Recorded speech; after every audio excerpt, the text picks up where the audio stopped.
Good evening and welcome back to Iridinod Rhythmgates, where we have been engaging in some moderately silly construction. After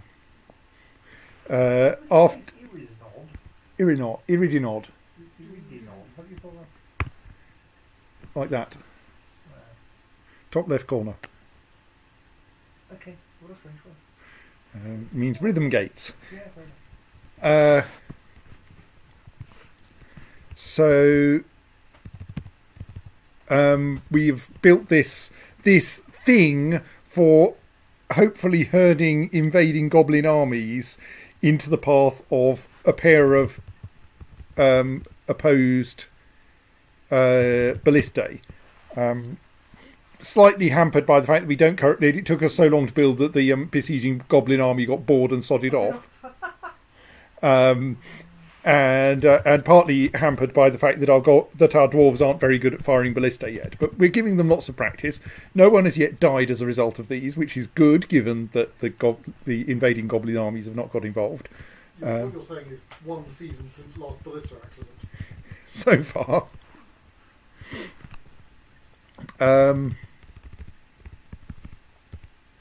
And so now we're practicing with the ballista and waiting to see what happens. It is currently late spring, so we are hoping for a human trade caravan. I'm slightly worried now that all our ballista arrows have copper tips, and that will not do well against copper-clad or better goblins. So I may start trying to get some better materials. Yes. May try to get some slightly better materials by melting down some rubbish. I'm slightly disappointed to see that this Dwarf Scholar Necromancer is leaving, because we lost our last Necromancer and I was hoping another one would turn up and apply for citizenship. But so far this has not happened. I think we still have another visiting Necromancer. We have a visiting Death Zombie, which is not very helpful. Yes, we still have one other visiting Dwarf Scholar Necromancer who might... Why not fool? Death Zombie is obviously a goth band. Yes. Probably sounds quite a lot like the Nation. No, they're not that good. Anyway.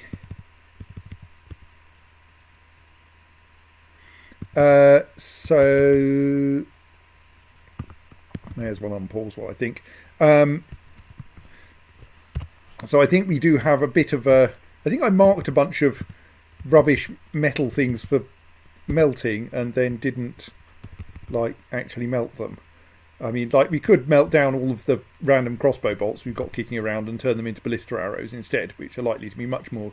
At least the iron and steel ones are likely to be much more useful tipping ballista arrows than they are being fired from crossbows. Might slightly annoy their present owners, but yeah.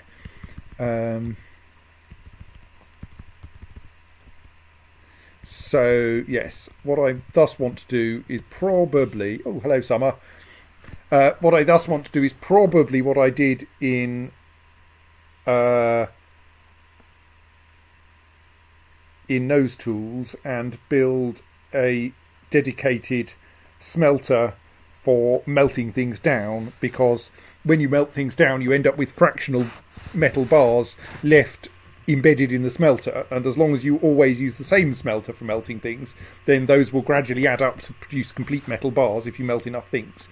And all of our other smelters are in well, we've got another smelter, but it's all the way up in the mines where we're mining things, because it's generally better to keep your it's generally easier to move rocks around than it is to move metal around than to move rocks. So you want to put the smelter close to where the rocks are going to be mined. Right. So yes, I think I should do that, if I can remember where I am. So I want to go build... It's probably not a workshop, it's probably a furnace, isn't it? Build furnace, no, smelter.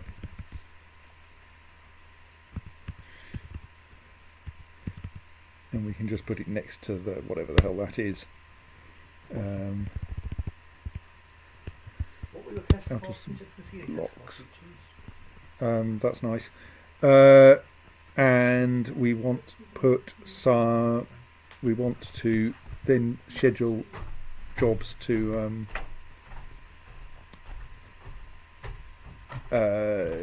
melt things when we have things to melt that are available.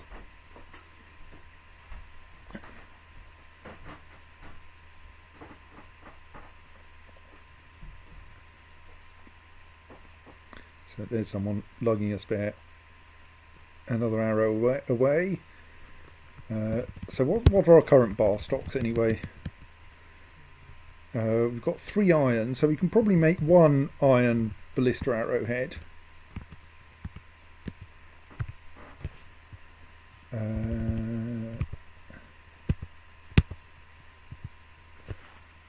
I think it takes 3 bars to make one of those, but I could check.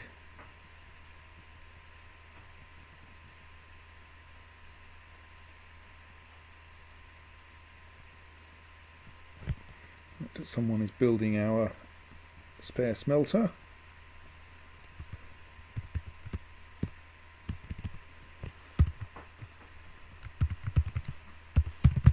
And that is where we will melt things.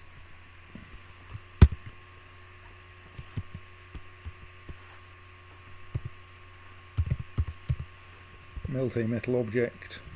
Melt 1 metal object on condition that we have I think we can generally assume that we have enough charcoal. So let's remove that condition. No, not that condition. Yeah. Remove that condition and set the number of that to 1. So we essentially melt absolutely everything slowly.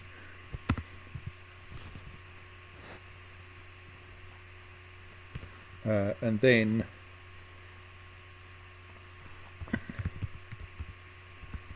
it'll take a short while for someone to sort that job out.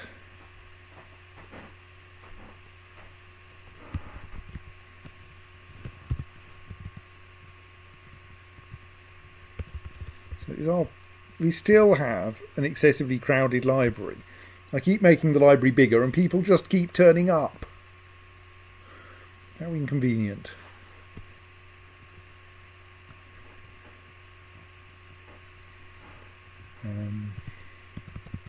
Might make it bigger still in a bit.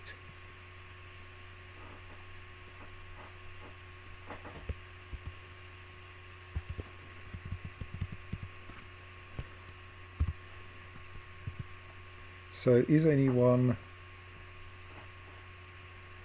Right, there are people who are working on the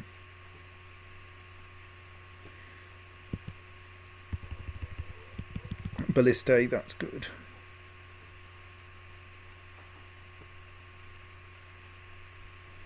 Twang.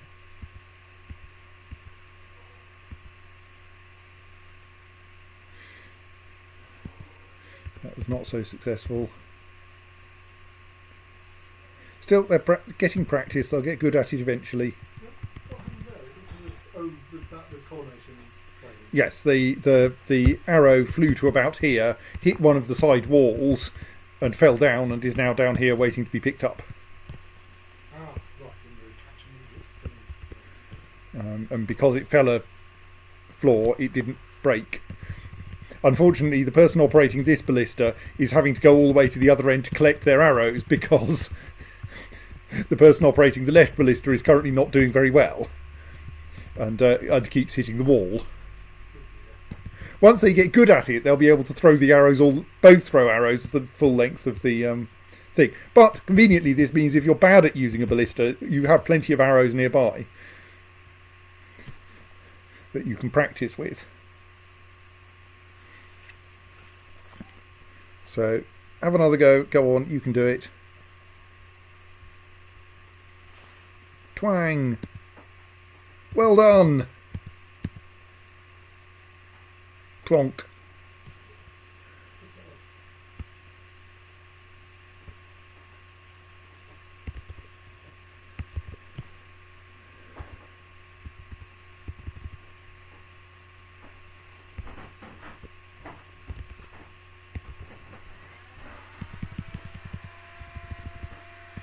So yes, so something is getting melted now. A large copper low boot, because we don't have much use for large metal item, large armour. A human caravan has arrived. Excellent.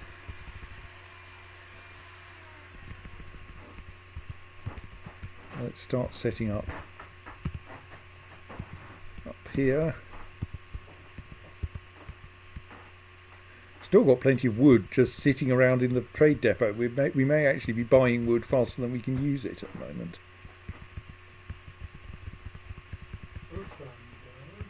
Which is fine.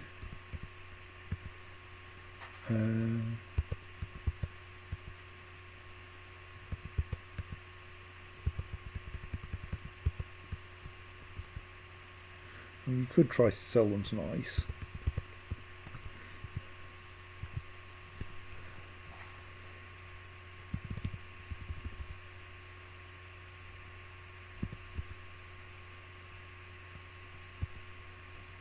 This is an even less good ballista operator attempting to fire the ballista, or at least attempting to load it and then getting distracted.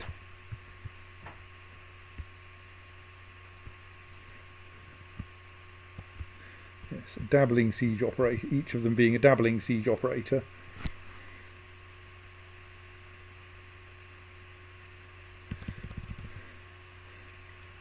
So they're probably going to take a little while to get good at that.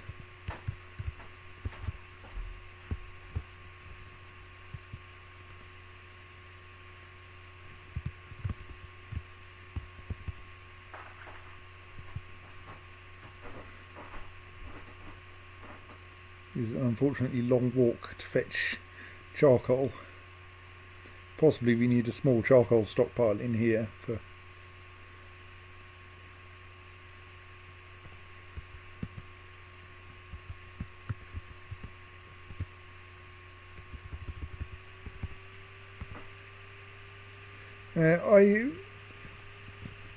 yes, I could train them with catapult instead. It doesn't make much. It will make little difference. I could train them with catapult as well, indeed.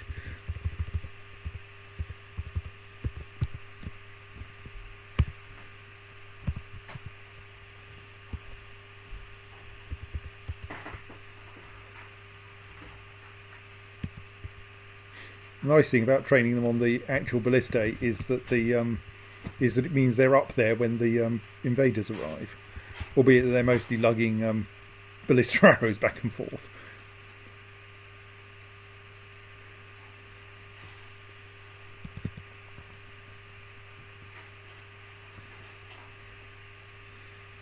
No, there is no forgotten beast kicking around. All of our forgotten beasts are. We have 3 forgotten beasts, but they're all properly. One of them is in the usual place, in its usual place down here, and the other 2 are in the zoo up here.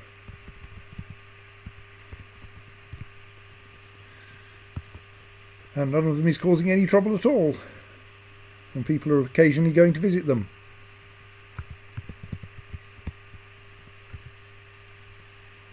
Why we've got a... Oh, have I accidentally got a temple that people can visit? That's not meant to happen.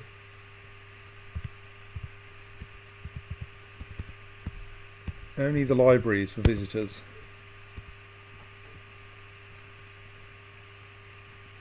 Oh, we have a human diplomat. Well, yes, that's because I hadn't turned the temple off. Just turn the temple off now. No, I don't plan to turn it back on again. I mean, it's on, but only people from within my fortress can use it. Yes, someone has claimed a craftsdwarf's workshop and appears to be happily collecting stuff. Or at least doesn't appear to be in the workshop at the moment, which is what we want. So that's all fine. Here they come carrying some wood. If you say so.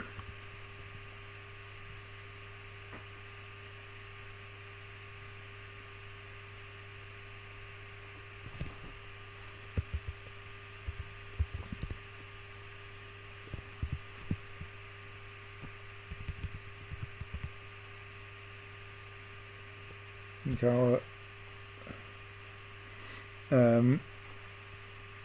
the human chancellor is trying to attract the attention of the mayor. Maybe finding it a little difficult.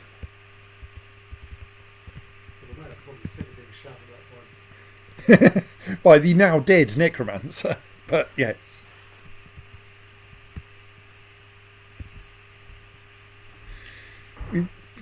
We have so many trinkets made of bone.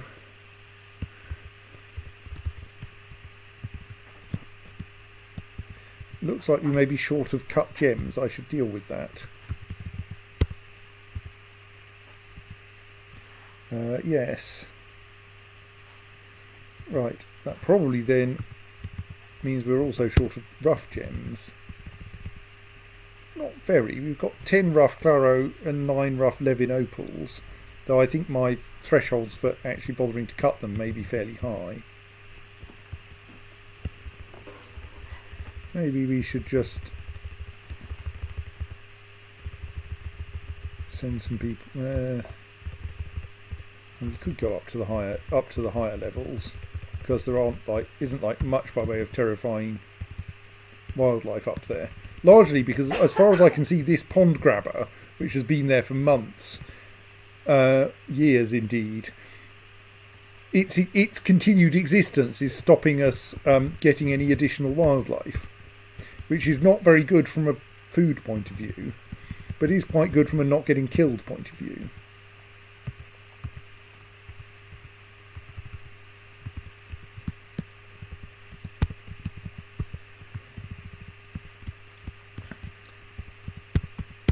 I'll just tag some amethysts for mining.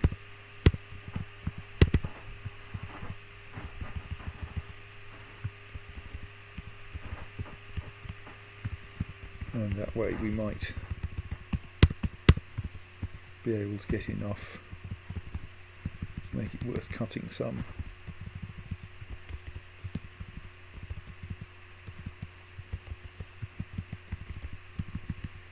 Got plenty of metal ore already.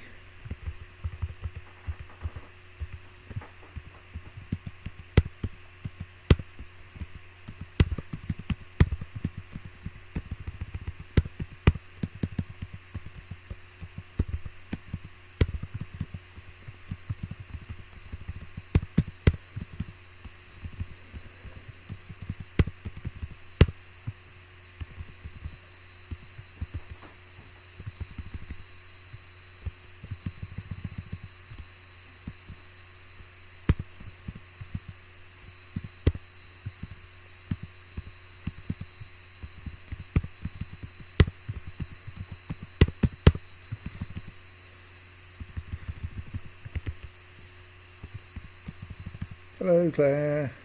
Not that Claire is probably listening to this yet. Claire will be listening to this somewhat later.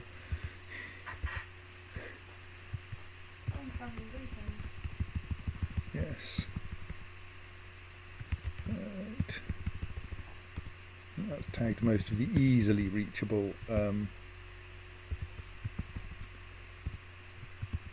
gems.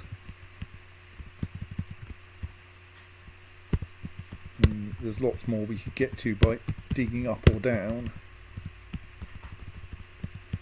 which is a minor faff, which we can do if we need to.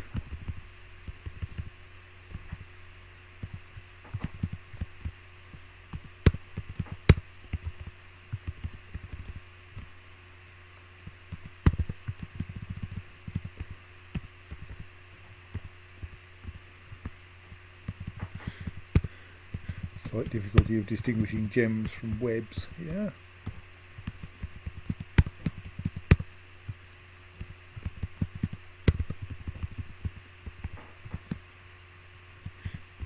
There's going to be a lot of webbed messages, but there's nothing currently spinning these webs to cause us trouble, so.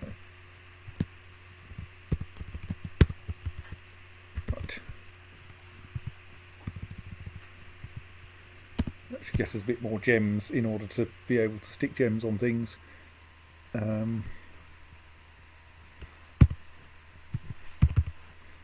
So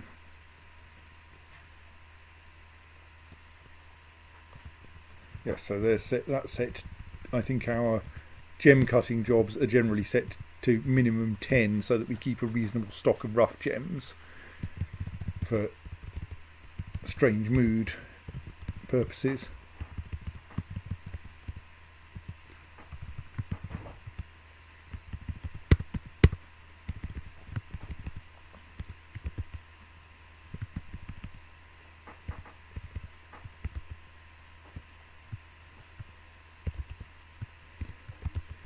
Yes, we probably want to do some more serious digging out of the remaining gem stocks.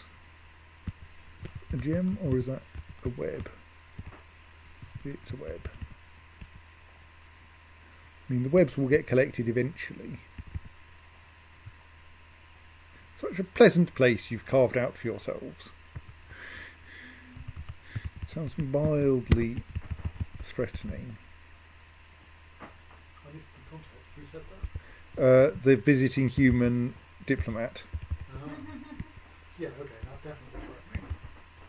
Nice fortress you've got with it. Be a shame if Kuvira happened to it. Or local analogue.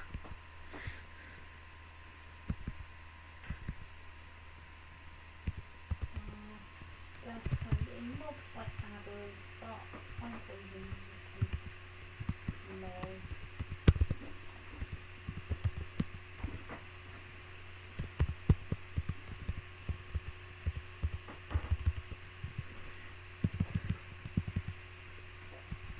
Yes, I think the no migrants is because we're at the population cap, which I've more or less selected on the basis that my laptop can just about keep up with it. Or at least that I haven't changed, given that my laptop seems to be able to keep up with it. This is a bigger fortress than the previous laptop could manage. Well, if you wanted to actually keep up this frame rate, yes. So presumably now that work order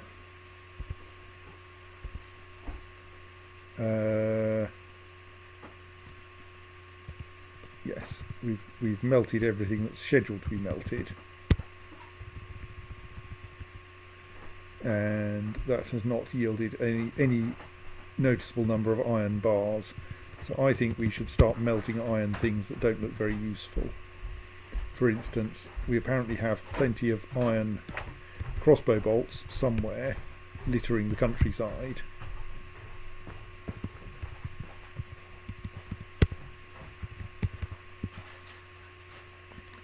Which we may as well just say, look,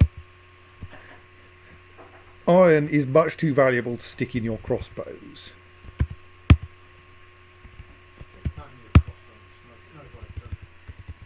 So let us convert all of the iron and steel crossbow bolts and iron arrows into something more valuable. Possibly bronze. Silver arrows I feel sure we could do something better with.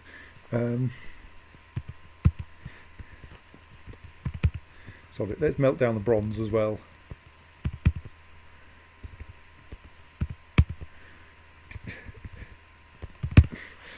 Just keep copper crossbow bolts, because crossbow bolts are for hunting, or for hunting with, and thus don't actually need to be made of anything that will go through armour. That will probably leave the melting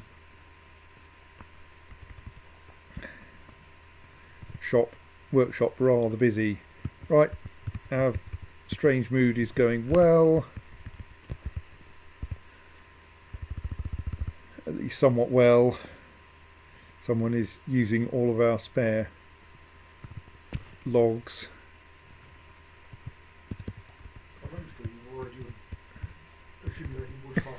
Yes, it's true. Summon our broker up to the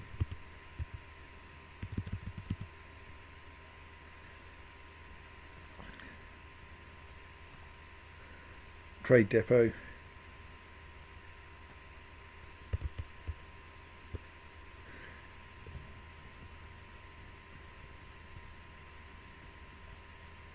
Right, thank you.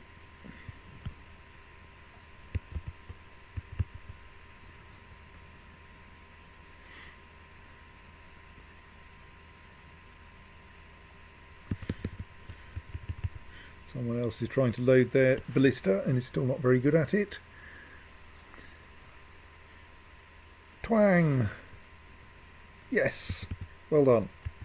Indeed, both directions, an arrow successfully made it to the other end. Yes, I'm not quite sure. Is she our mayor as well? No. I don't know why. Possibly, indeed, the human diplomat is not actually here for us. They're here for squash shoots. But it happens that the Baroness of Squash Shoots is currently in our fortress for reasons passing understanding. I think we may actually be successfully throwing arrows back and forth now. Look how efficient this is. Not very efficient because people You have... say that, but I think you just changed the one going from right to left. oh yeah, that one just fell to the ground.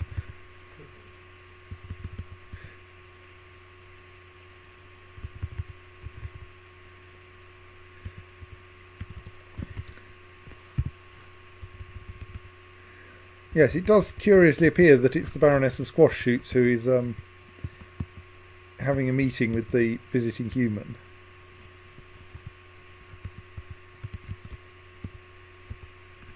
Is it a meaningful question to ask why the Baron of Squash Shoots seems to be permanently resident somewhere other than Squash Shoots? Does again model that level of strange politics?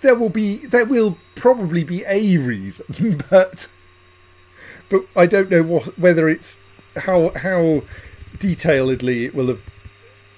The political level I don't pay very much attention to. I think there is a political level, but let us buy your bronze at least, and actually your tin, because we can use that to make bronze. Like we have money or things that can be turned into money.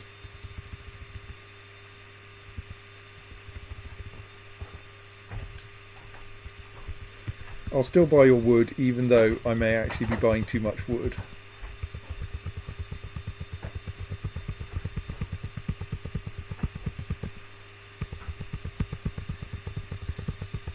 You have, after all, brought quite a lot of it.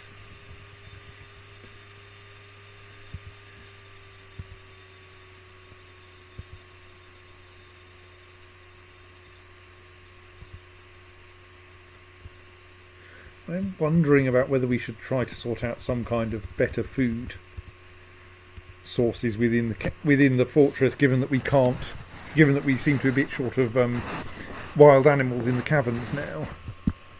We don't want reindeer. I'm fairly sure geese might do a tolerable job, but we are going to need like some female birds if we want to run on eggs. They haven't brought any iron as yet. They're humans, and so they probably don't understand iron yet.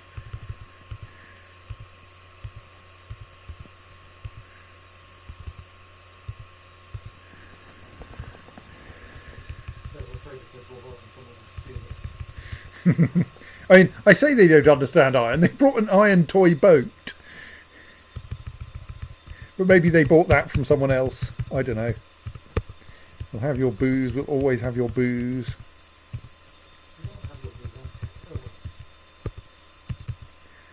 I mean, not least because they bring different kinds of booze from what the dwarves bring.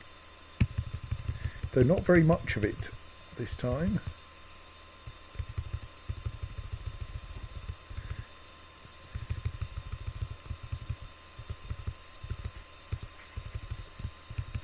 Anything here that's worth having? I mean, silver maces are kind of useful.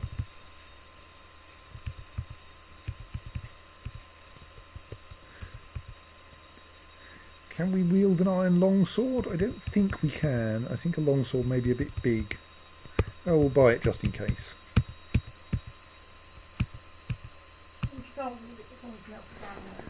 and turn it into ballista arrows. Yes, it's true.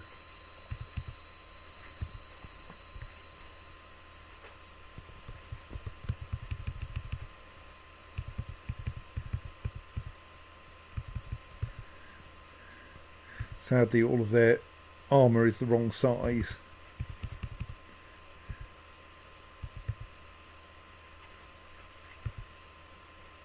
So we may be a little limited in what we can buy from them.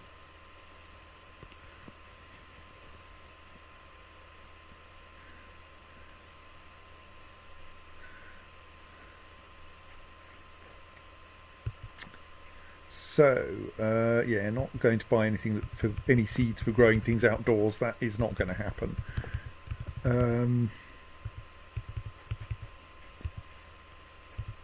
Don't think we need any honey badger leather. I'm very impressed that someone got, you know, They achieved leather it, but off a honey badger at all. So, you know, I mean, do they still have all their limbs? we aren't told.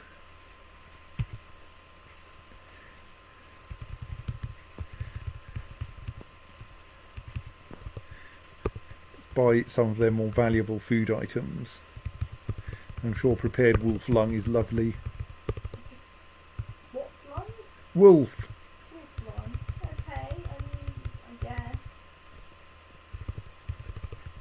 And since they didn't bring much booze, actually ratweed is one of the things you can cook, isn't it? I got cook brew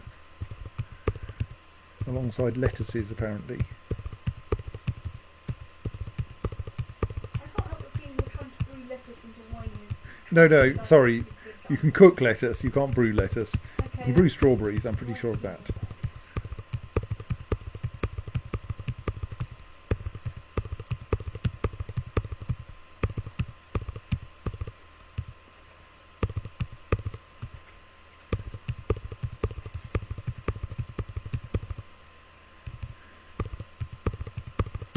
And strawberries aren't particularly valuable, but you can turn them into wine.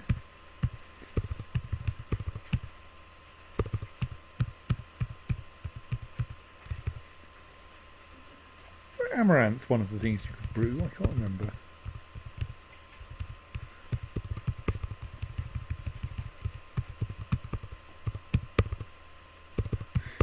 I seem to be having problems with pressing my keys in the correct order.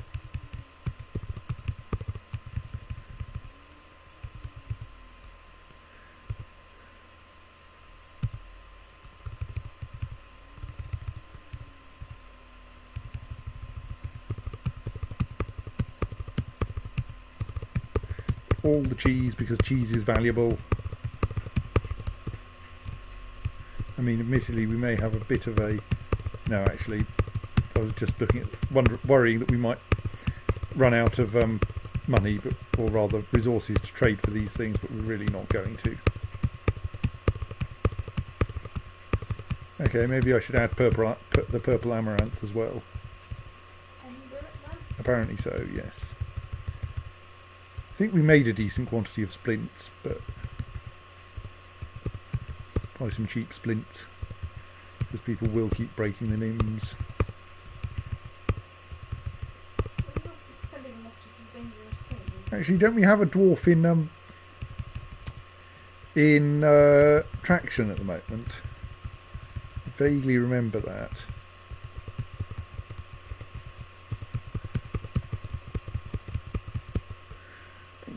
I'm not sure you can turn basking shark skin into parchment, you know. Not very convinced with that.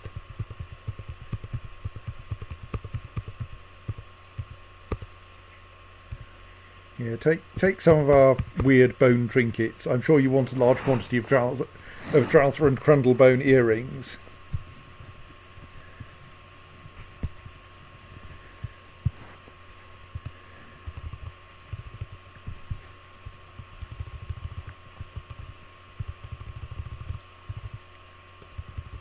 So someone tells me that we can brew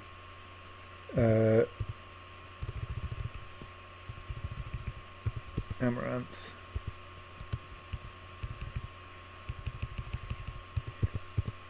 So let's turn those on as well.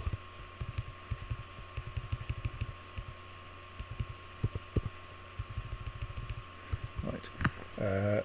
Right, well Yes, we've got so much stuff we can give them. Like, that's a small fraction of what's in my first barrel of random trinkets.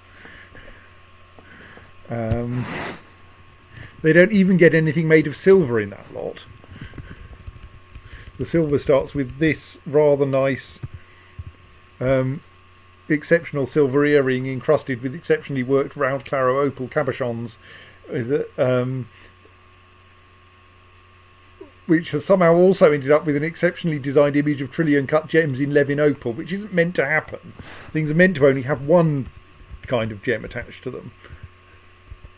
But it doesn't always seem to work reliably. That one worked correctly. Made out of beak dog bone. So thank you to the previous goblin army whose beak dogs provided the bones.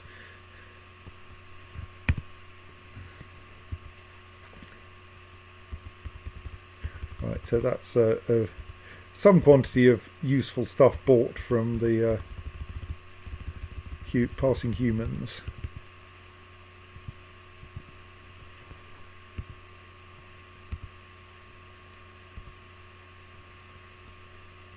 Okay, I mean, I suppose you haven't actually attempted to negotiate with my fortress for anything, which is probably correct, given you were talking to the wrong person. Whee, clonk. A birchen earring.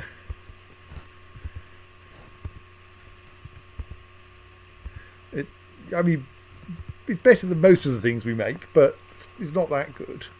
Partly because you made it with lapis lazuli rather than a valuable gem. Menace is an earring. It's quite some earring, encrusted with marquise cut lapis lazuli, decorated with willow, large rat bone, and giant magpie leather, and encircled with bands of reindeer leather.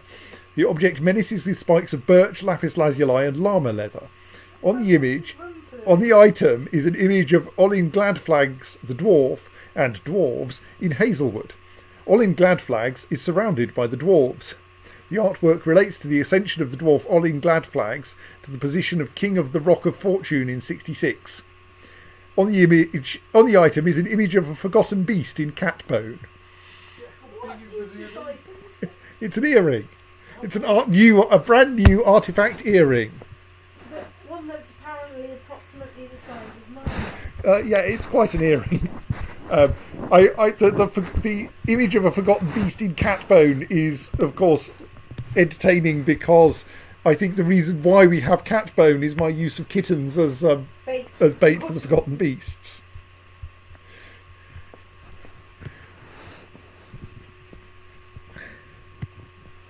So, yes.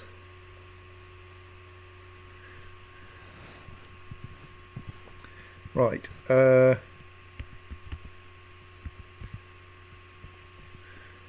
So yes, that's amusing. Oh, have I still haven't finished putting all of the necessary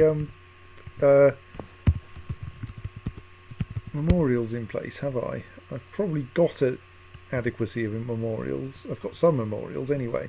Right. Who have we got buried over here that Minkot Amlicot.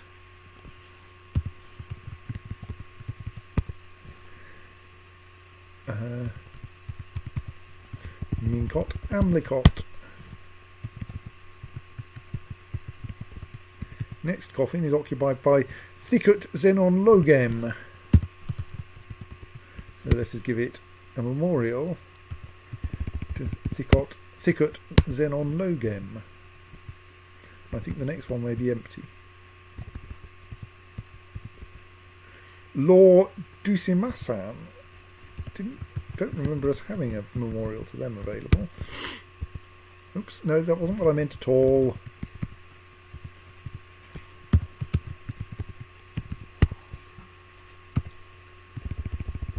Yes, we don't have one to Lord Dusim. What should I call it? Lord Dusimasan.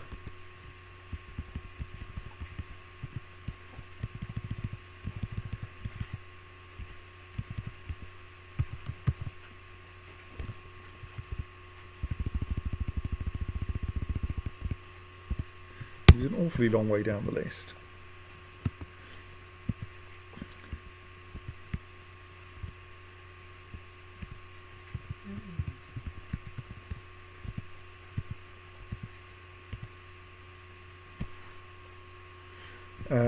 So, yes. What was the other thing that I had forgotten and then needed to do? I've forgotten it again. I wasn't paying much attention, but We have 2 bronze bars in stock so far, so we can't quite... I think, given that we've run out of iron, it presumably takes 3 bars to make a... a guild, a Craftsdwarf Guild, the Guild of Books, which will please Claire, has been established. I mean, it's not entirely odd. We do actually, like, make books here. Well, scrolls, anyway. What are you melting down today? A silver arrow. Excellent.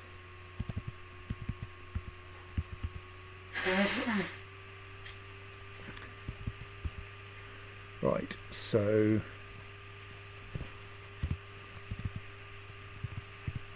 I think I may as well release... Have I released the trader from here?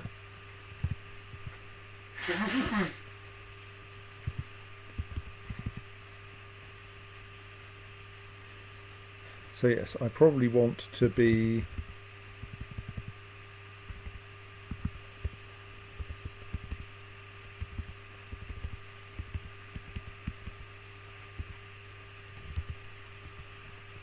Oh, no wonder some things aren't happening. We still have the caverns marked as to be kept empty, so no one's doing any work in the caverns. Right, go down into the caverns, do things. The Guild of Books has many members in Rhythmgates and now requires a guild hall. Okay, I like the idea of a Craftsdwarf's Guild so we can make even more valuable stuff. Even more valuable, bizarre stuff out of Jaffa Bone.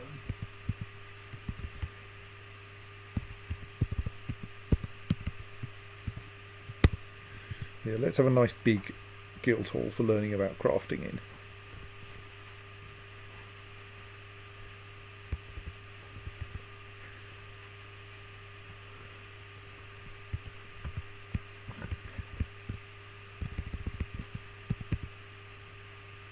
Adequate siege operator. We are learning how to operate siege engines. I mean, it seems that our siege operators are good enough. They'll just be faster if they get better at, if they get more practice.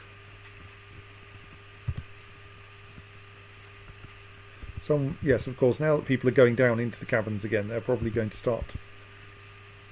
No, that's not even going down into the caverns. They've found a large rat to hunt in the dining room.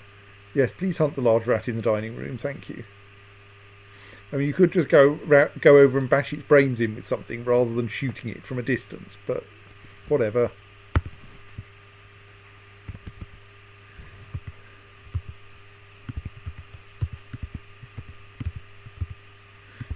I'll melt down your nicely separated crossbow bolts.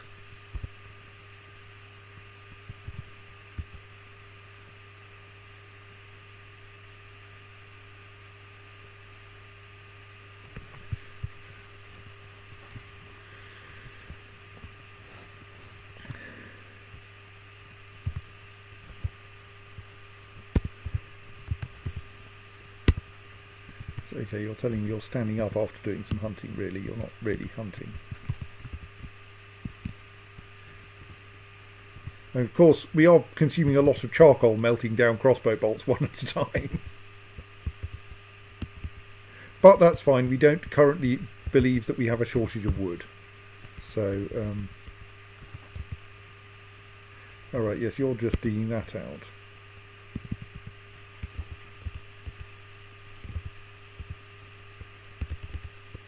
I mean, I presume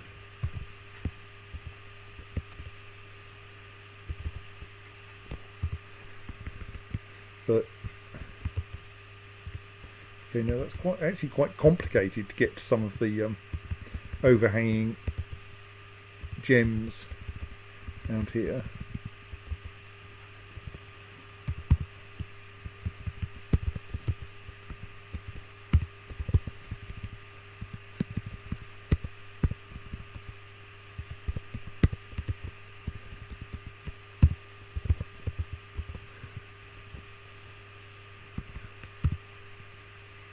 Right, our miners are all off picking up equipment. Maybe they're going to go and do some mining soon then.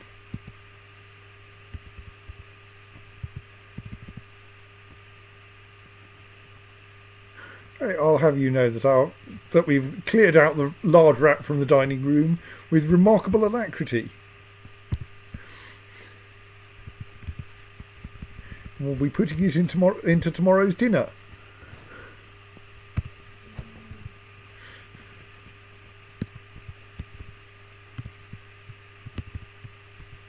Or possibly making soap out of it, I'm not sure.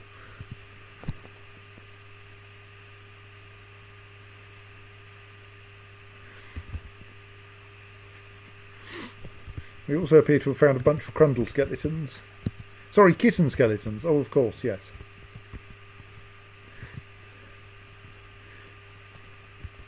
Which may be helpful for something.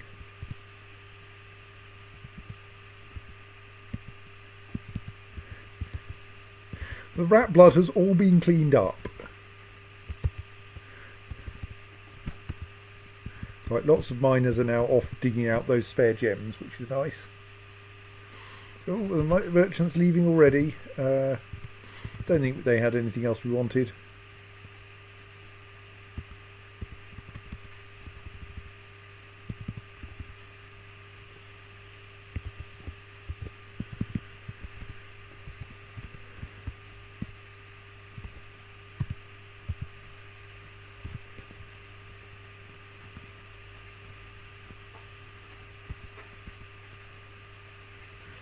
Just see if we can do a last bit of trading in case there's something else we want.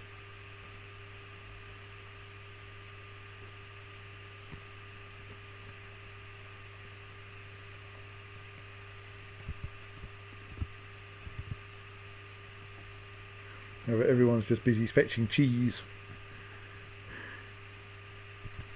And we have these two sunless zombies kicking around up here who have barely moved for quite some time. Maybe they're enjoying the sun. Possibly. We are like close to the North Pole, but it is currently summer. But so Well, they may not be enjoying the warmth, but they're enjoying the sun. yes.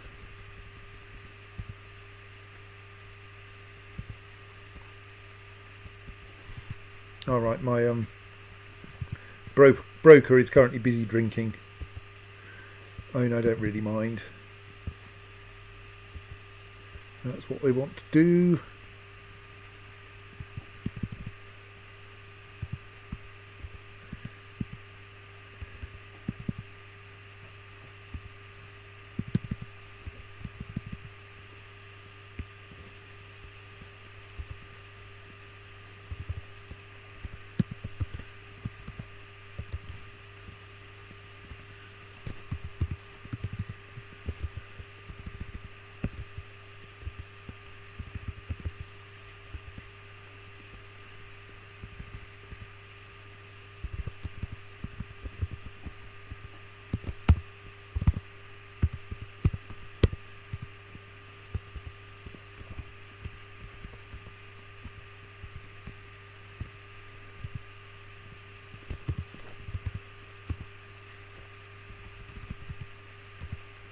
Okay, right, we can do it. Just see if there's anything else I might want to trade for. Can't think of anything that's gained or that I've gained on my gained a desire for, but I think we're still well enough off for sand, for instance. I mean, I'm wondering if I just give them a pile of stuff as a like, here, take some stuff away, you'll like it.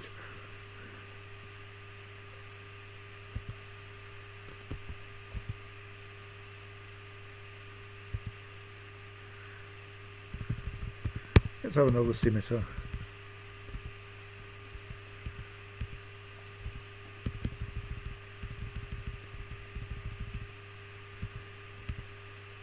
Yeah, have a terrifyingly valuable silver earring in exchange for it, and let's give you 10,000 gold's worth of stuff as a gift.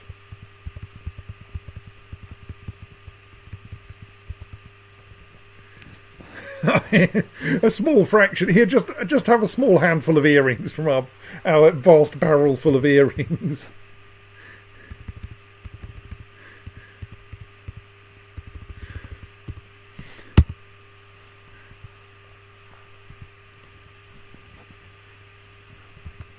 Right, let's untrade and let the traders on their way.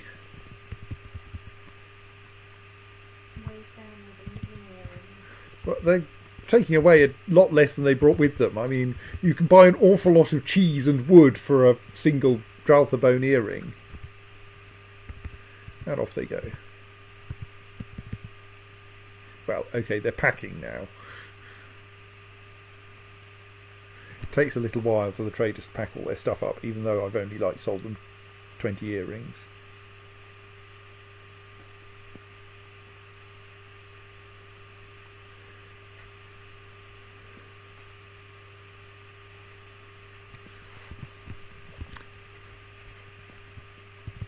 So have we got any useful metal yet?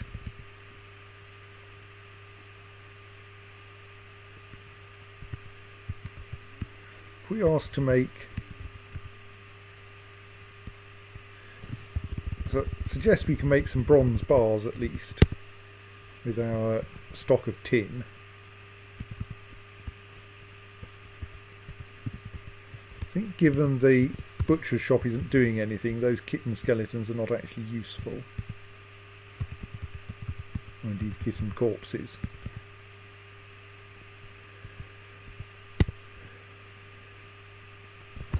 I'm just curious, so there's this pile of stuff lying around. Someone has just left this 2,900 worth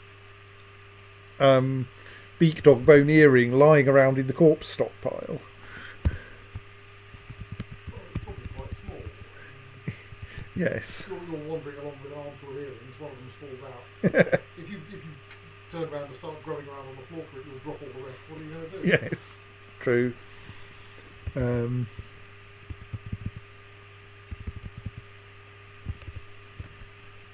Let's just have a quick read of some of our memorials, because we did lose a fair number of dwarves in the siege that ended in the half of them being raised from the dead repeatedly. In memory of Minkot Amlicot, born 45, struck down by the troll Matto hatred dabblers, the hateful kiss of confederations. In Mogozuma's Slon, the crazed attack of gripping in the year 170. Slayer of the troll Dostengosp ruthless spread. Loving father, united with smoky quartz. I must say that if I were a troll called the hateful kiss of confederations, I would probably be in quite a bad mood too. Not least because whenever you try to introduce yourself, people get bored and wander off midway through. This slab reads, in memory of Thikut Zenon Logem, born 138, bled to death, slain by the troll sunless zombie, Asno fainted dungeon the Rosy League in the year 170. Slayer of the goblin M. Hellrout, devoted husband united with pig iron.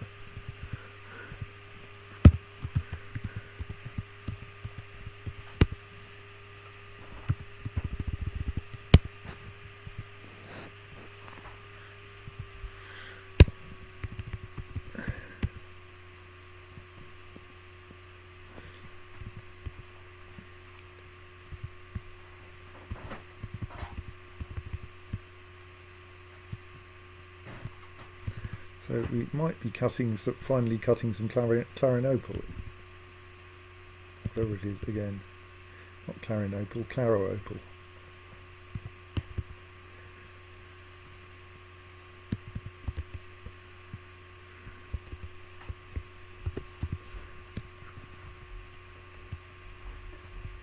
Oops, no, not what I meant.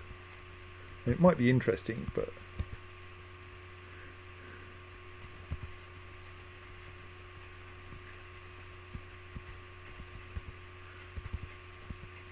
The goblins are at war with everyone. What's this gem we're digging out here? Morion, right. I don't think we currently have any job scheduled for dealing with that.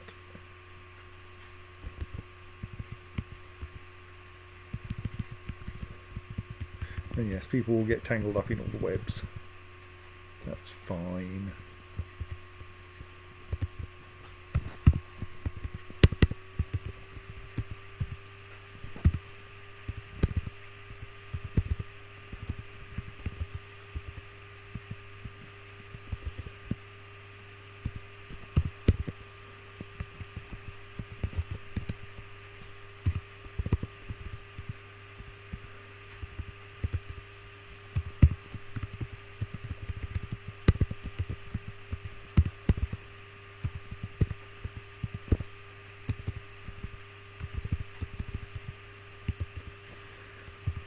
Marking some of the slightly more inaccessible gems for mining.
How do I do this then?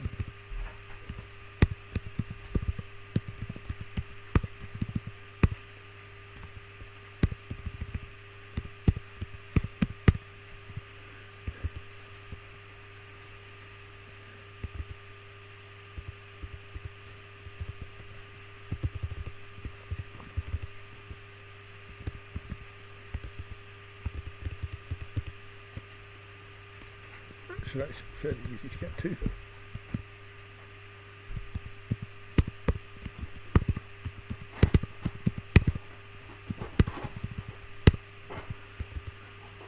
A bit further away.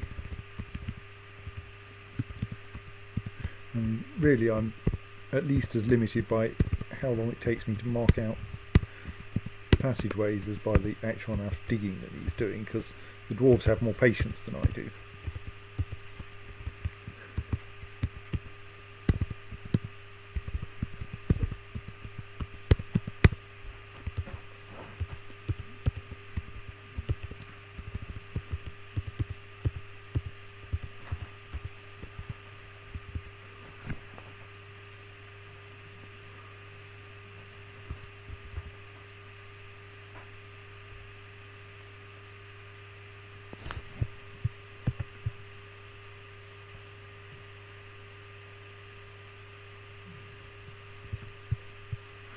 Yeah, some of them at least. Some of the places I've marked for digging are not reachable. Shouldn't that just cause people not to try to reach them?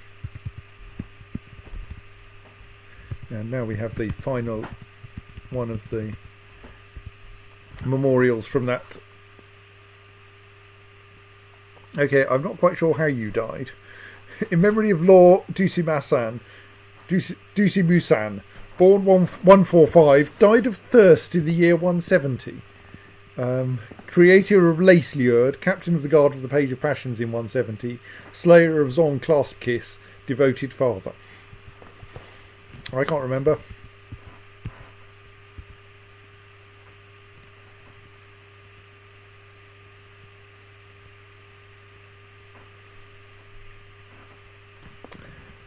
So, oh, that's a bit exciting.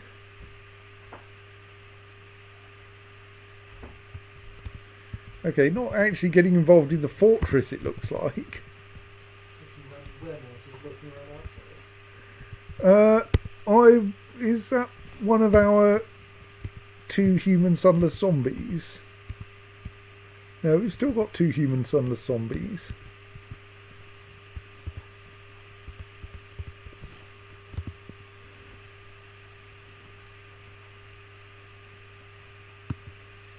So the wear monitor has been killed. Yeah, I think that may have been a wear monitor trying to sneak into the fortress and getting intercepted by our random guard human sunless zombies, who, for reasons best known to themselves, hang around outside the front of the fortress killing wear monitors. Well, thank you for killing the wear monitor, I suppose. In reward, you're now going to get snowed on.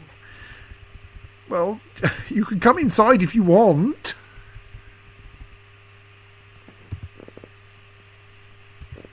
And they're both quite badly injured now. Or maybe they were already. It's so hard to tell with zombies. Okay, I suspect they're both wear monitors now, which might be entertaining.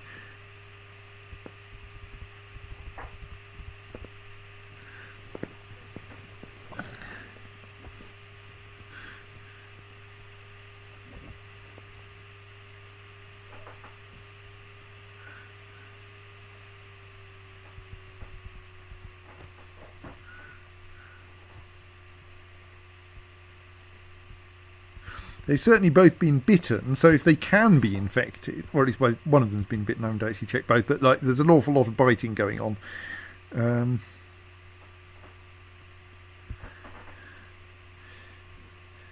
Like the sunless zombies are quite badly injured, but the thing is that they're also undead, so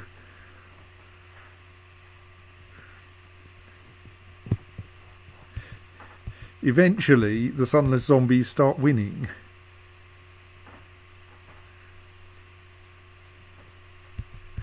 I think.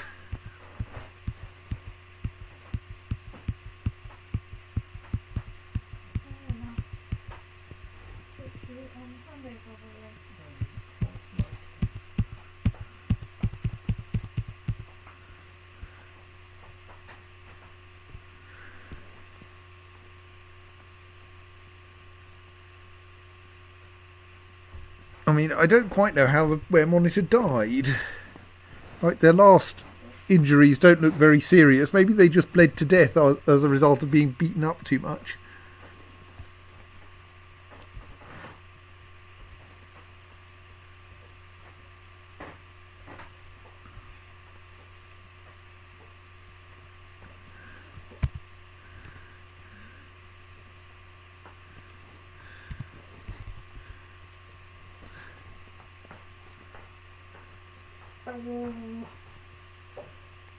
So yes, there's a danger we will thus have 2 wear monitors out the front of the fortress.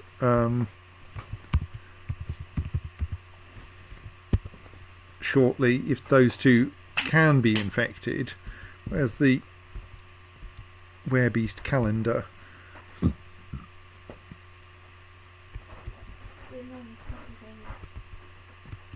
So it's currently 21st of Malachite.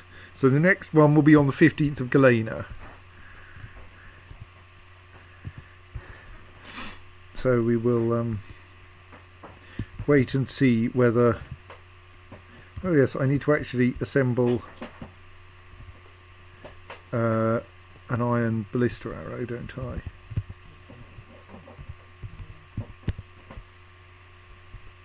Yes.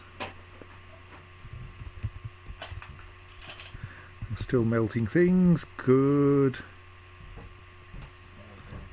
We are trying to encrust things with gems when we have any gems to spare.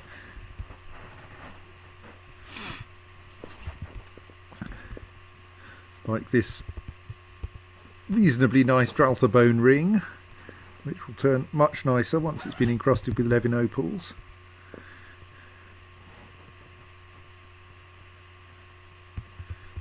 Place is full of scholars. Oh yes, I was building a guild hall, wasn't I?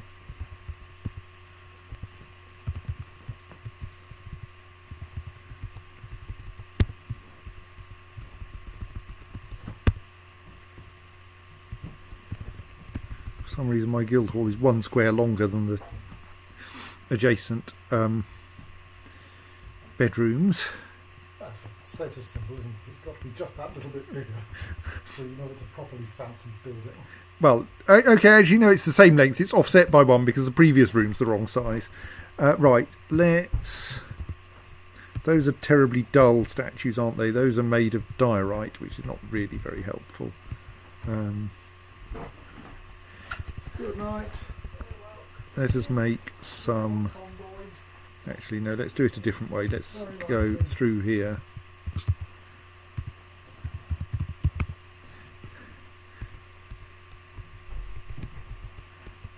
And make... so if we were to make, say, 6,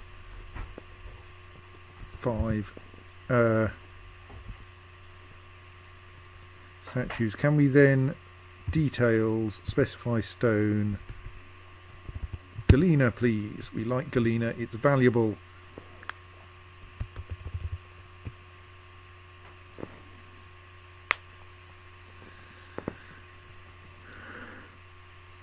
I think when people in your library are sitting on top of one another, it's time to make the library bigger again.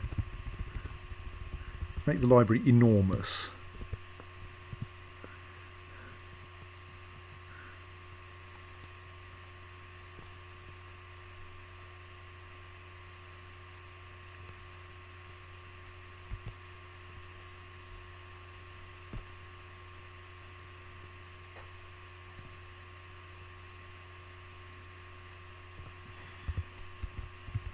So are we still in the situation where we have a slight surplus of footwear and nothing else surplus in our armour stocks? It does look like it, doesn't it? The digging, I think, will not disturb anyone working in the library. It might disturb people trying to sleep nearby. But no one should be trying to sleep in the library anyway. So this is not like the Cambridge Library, just the exam season. I don't think that people should be trying to sleep in there either. And yet. And people will sleep in my library, and they will get grumpy at the fact that that someone has turned up with a pick to try to enlarge the library.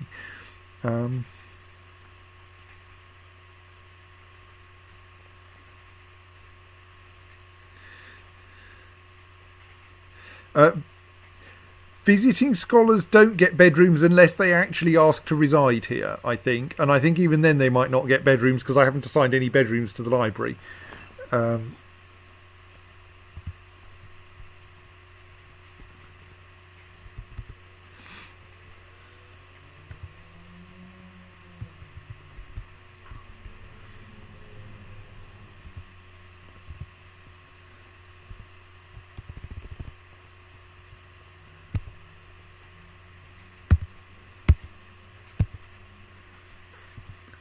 The library is now officially bigger, though it may take people a little while to work this out.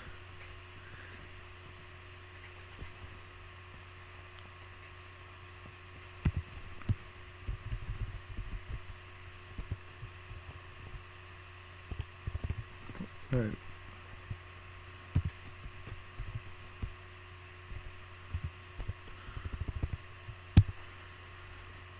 So that one should be a meeting area assigned to a new location, which will be a guild hall.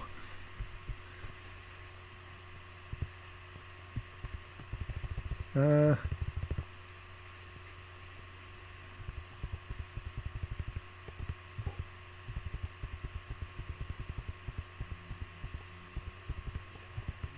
Guild of Books.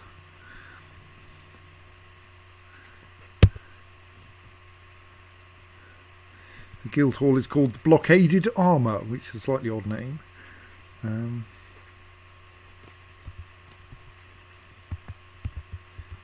Oh yes, I was wanting to check up on my... I don't appear to have any... Who are you giving food to, I wonder? And why do we have a shortage of food? Okay, no, there isn't a dwarf still in traction. Good. So presumably now if I ask about that guild hall...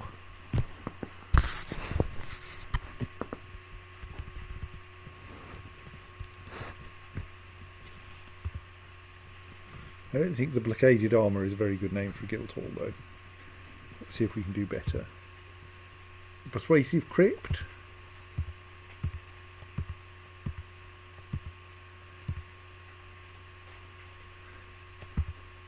The Rounded Page, on the other hand, is an excellent name for the Guildhall. So yes, it needs to be enhanced a little, but that's fine. We're making some statues to enhance it. Okay, have we got a food problem? Not directly, certainly, but we have plenty of prepared meals. Who are you trying to give food to?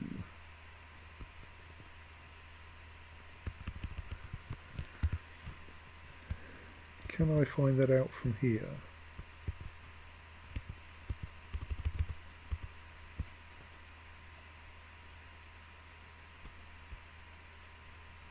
The job doesn't seem to exist here.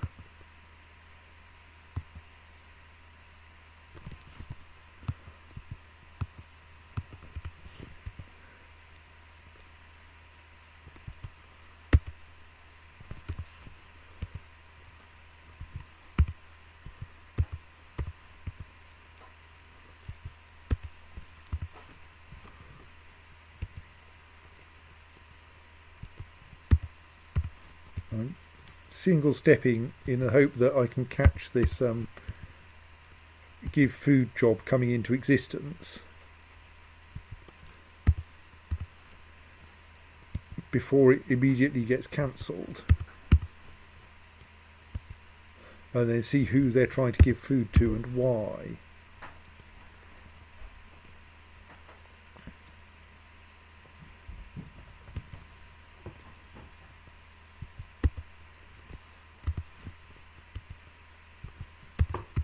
But it may take a little while.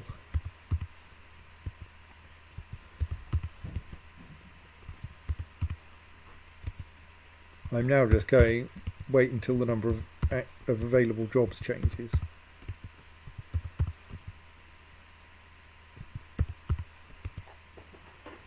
Okay, a job has vanished from the list.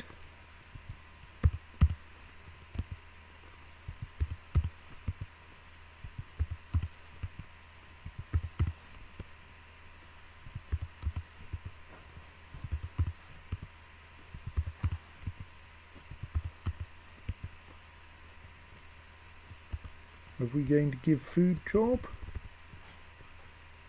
Doesn't look like it. No.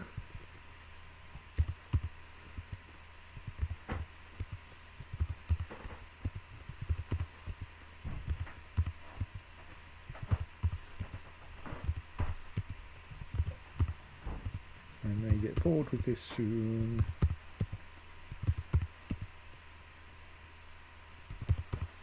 Meditate on volcanoes.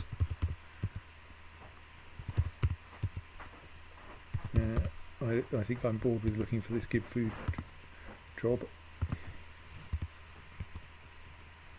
Ah, there is a give food and a give water job. Right. All I can tell is that they exist as jobs. I can't actually tell who they're trying to give food to, or water to, unless possibly one of the jobs actually starts working properly.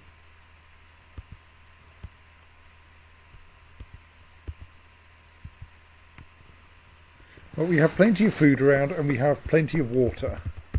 See, great big reservoir under the fortress.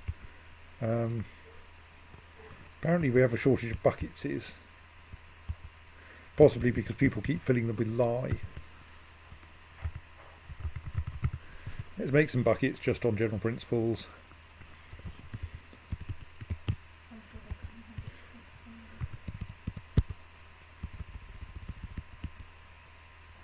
Right, we've got enough bronze bars to make a bronze ballista arrowhead, so let's make one of those.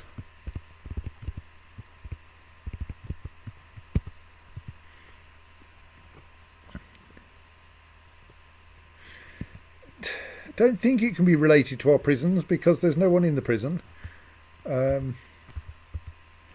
There's no one in the hospital either. I mean, this sometimes happens if someone's really badly injured. So...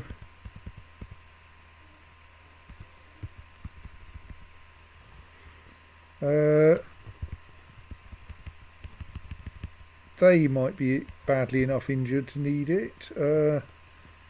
You'd probably need to be to have cannot grasp, wouldn't you? Grasp impaired shouldn't be bad enough. Like, because cannot stand doesn't stop you eating. Doesn't stop you moving around. You're just going to be fairly slow.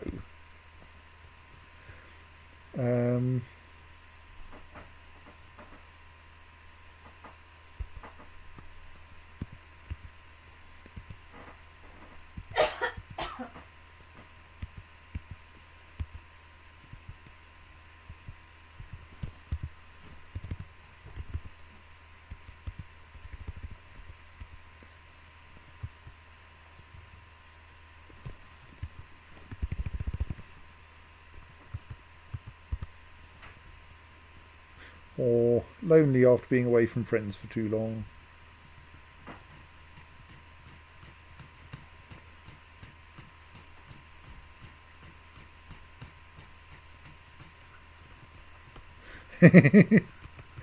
Someone suggesting they're keeping a pet they don't want you to know about.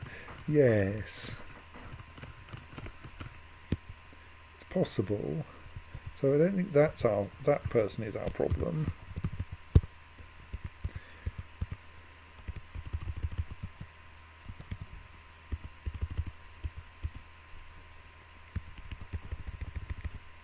No, grasp impaired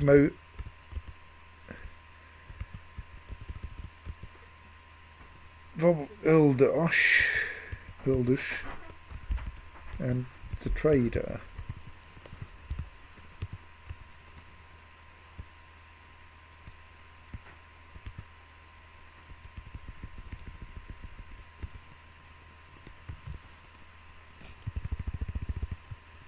No, I can't work out who's hungry or thirsty.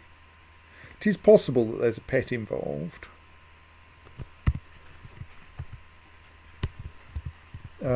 Because, of course, if we've got any grazers, they're going to be starving to death.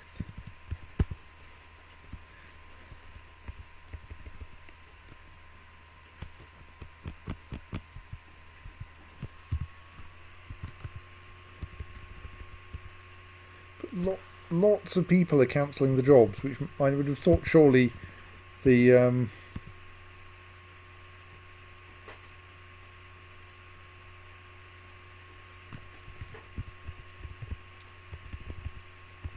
surely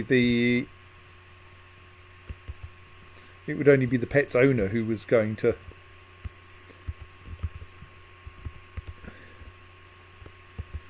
Oops. Yes, okay. I accidentally carved a down staircase where I meant to carve an up and down staircase.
Kind of awkward, and on the one hand it's nice being able to see all the stuff you can see from having caverns, but on the other hand,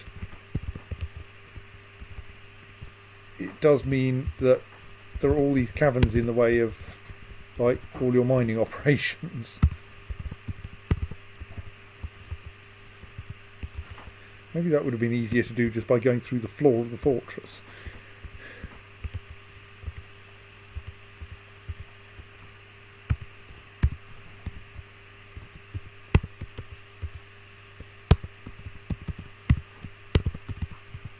Right, that might actually be diggable, unlike previous attempts.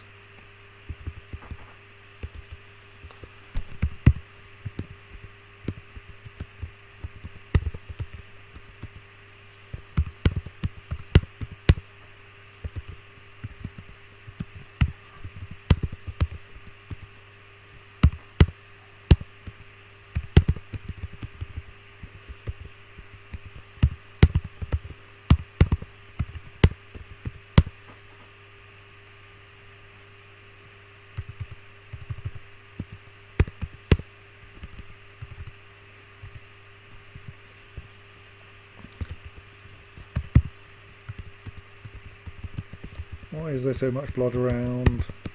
Is it the fault of the forgotten beasts?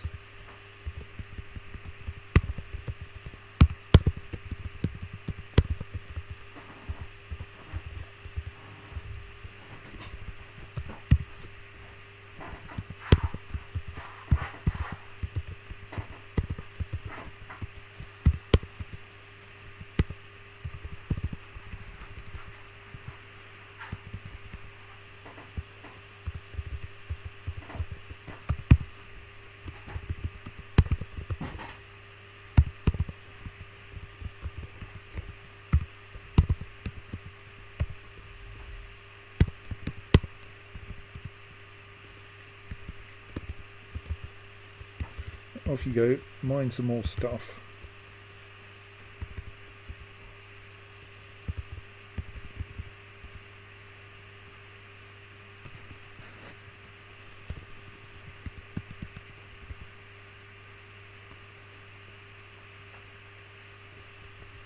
Pleased to see we've got lots of lovely young trees growing on the former bed of the lake. Also, if we build some more staircases, we can probably... it's not actually a useful place to build that staircase. If we build some more staircases, we can probably get plenty more gems out of here.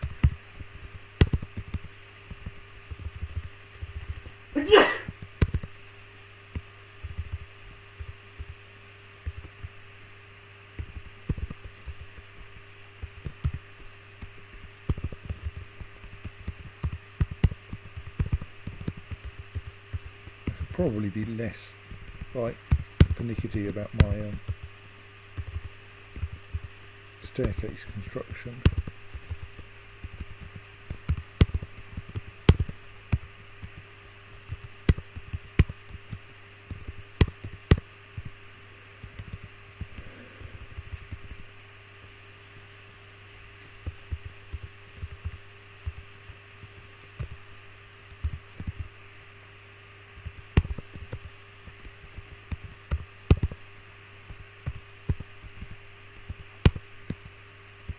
No,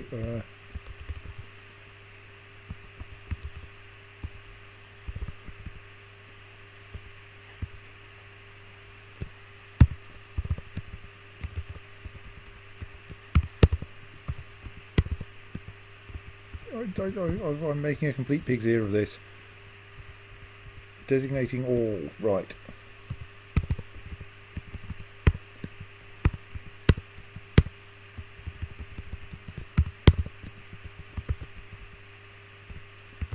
That should work. Anyway, where are we? Yes.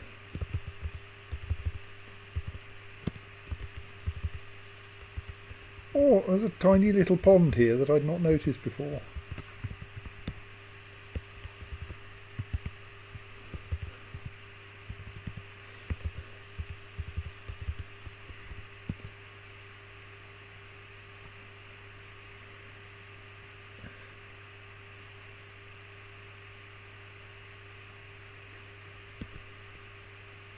Hey, there's not nothing outside. There are my 2 human sunless zombies.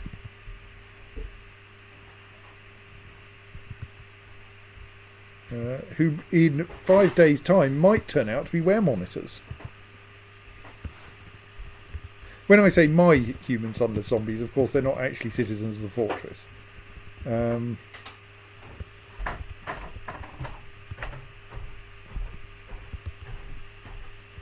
They just happen to be standing around out there and have been for a year or so.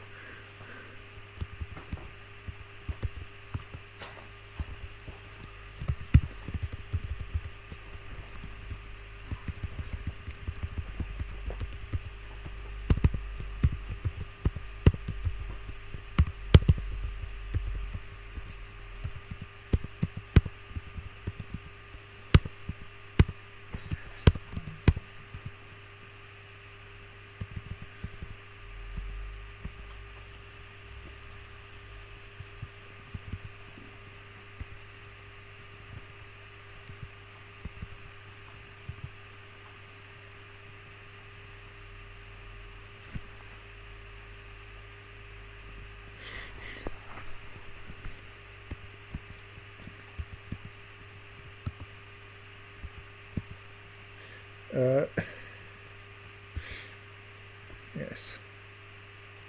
So, are we still melting things down? Oh, I suspect we've run out of things to melt. No, we haven't.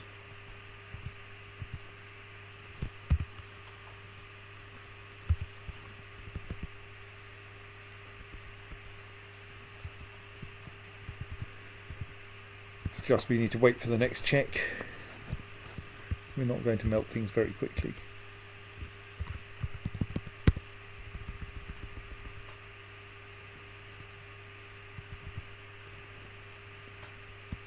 Right, we had to have at least some Galena statues, so let's build those.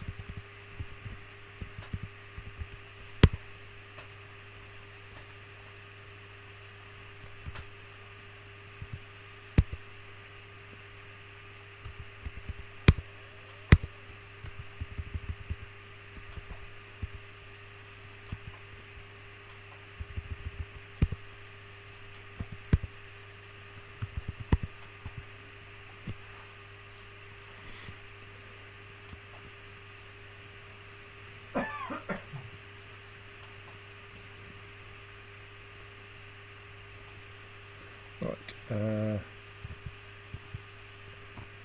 So yes, 3 days until maybe my sunless zombies turn out to be wear monitors. How about we just as a temporary measure lock the front door?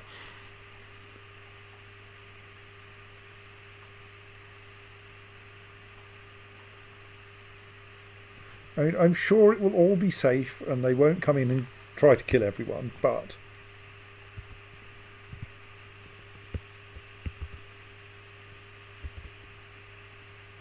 also one of them is missing.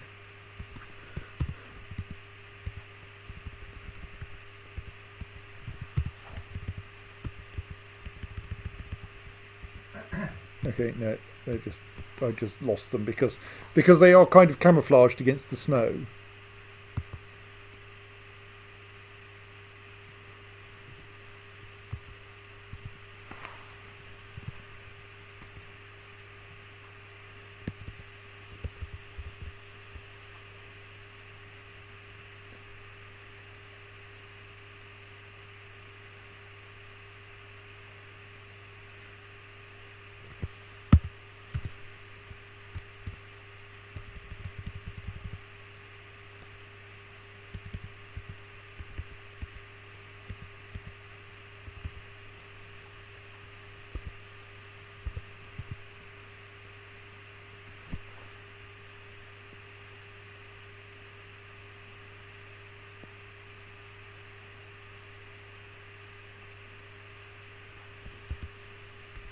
So how's the rounded page looking? It is a proper guild hall. Excellent.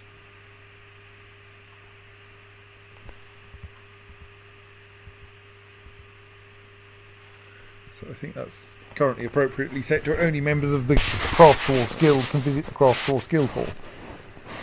I mean, they'll get one more statue. because I'm making it anyway.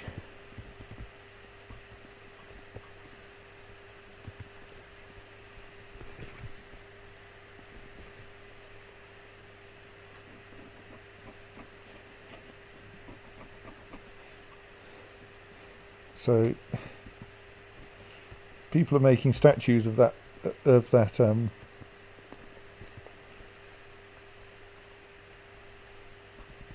recent siege.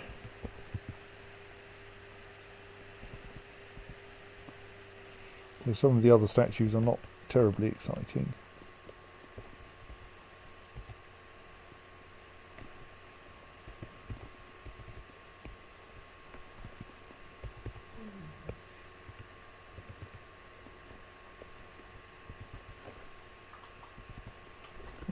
I should wait until we actually see the new Galena statue available.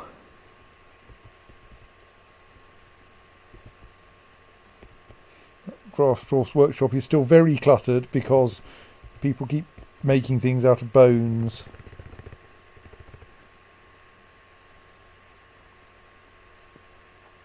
Entirely full of bone jewellery waiting to be encrusted with gems.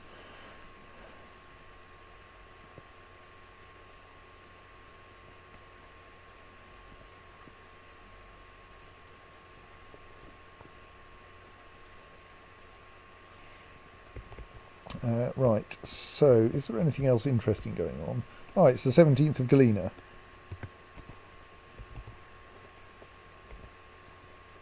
Right, nothing exciting has happened to my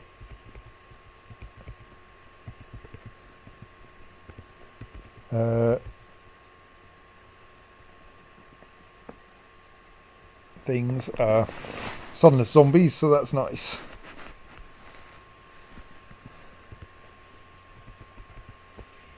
But we could probably arrange to dispose of some of the spare parts that have been left lying around on the ice.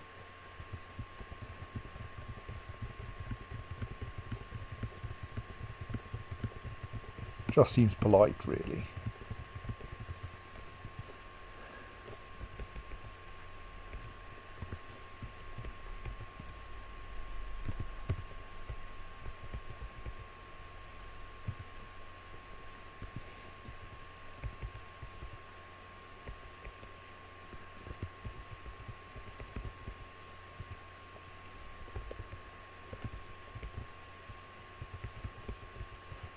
Plus, if we dispose of the teeth, then they won't slow the game down.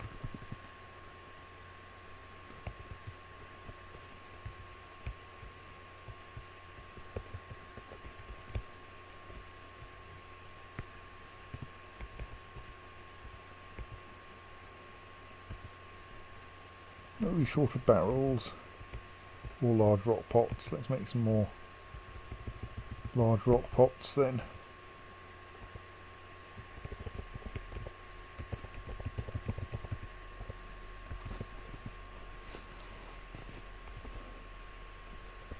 I mean, we are actually getting to the point where we have a decent amount of prepared food lying around in the food stores, so that's nice.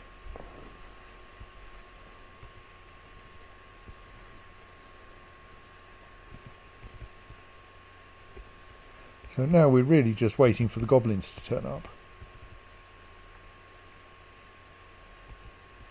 While the dwarves continue practicing their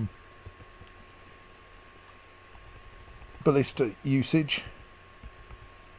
They're not very good at it, but they'll get better. That one worked all right.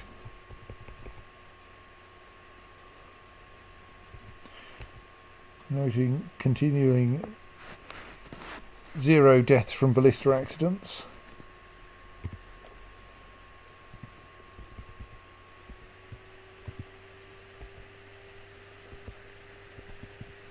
Now, the skilled siege operator here is indeed skillfully operating a siege.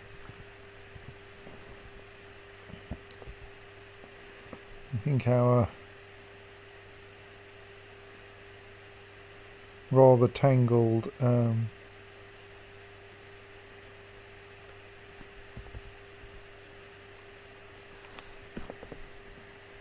what was I going to talk about? Gem mining operations are working reasonably again.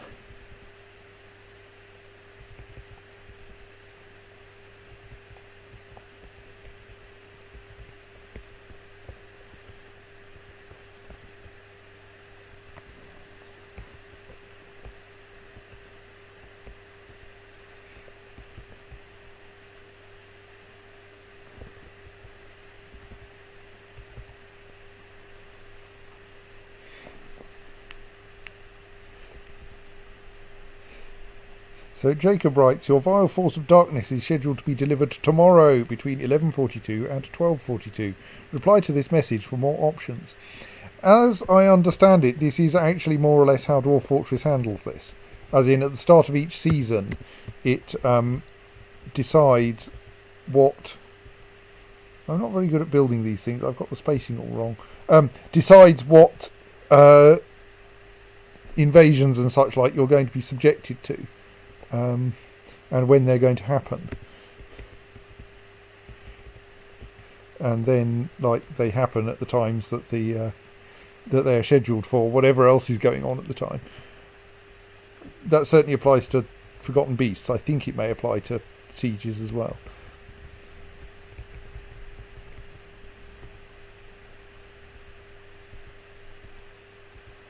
Whee! Clonk.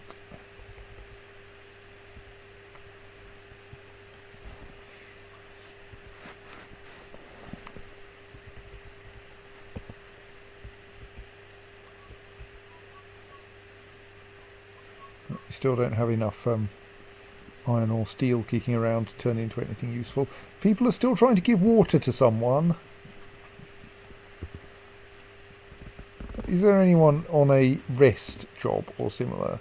Is there anyone on a go mad job? Look like it. That all looks...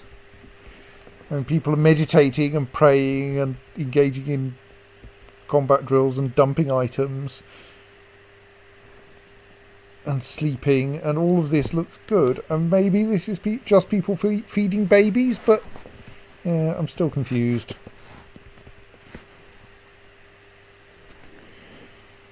Yes, that bracelet probably did have an image of gems on it inlaid in a different kind of gem. They're dwarves, they do that kind of thing. I mean, I think you can't actually tell what the actual type of gem being depicted is because you can't see the colour if you're depicting it in another kind of gem, but yes. I just made a load of buckets. At least I think I did. How have we got a shortage of buckets? Look how many buckets we've got. Most of them are empty. Some of them are full of water.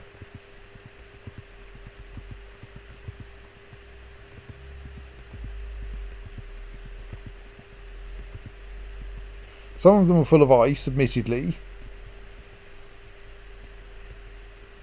Why are there buckets full of ice around? Surely the buckets should melt now if they're underground.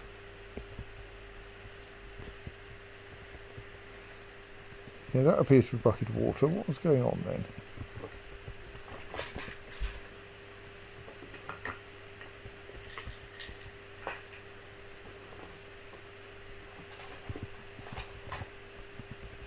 That was the ice-filled bucket.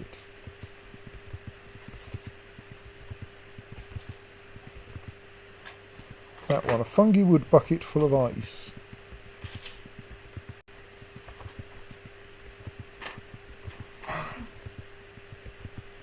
But like, there really isn't a shortage of empty buckets.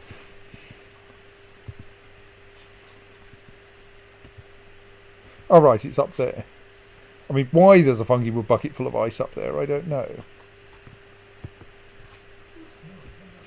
Also, aren't people meant to be, like, throwing some of this rubbish away? Or is this all stuck in the walls? Oh, right, this is all stuff stuck inside the walls that we thus, of the mortal coil, that we thus can't dispose of unless we remove all of the, remove those walls first. Some of them should be disposable of, though. Wait, that's a tooth. Why is that still undestroyed?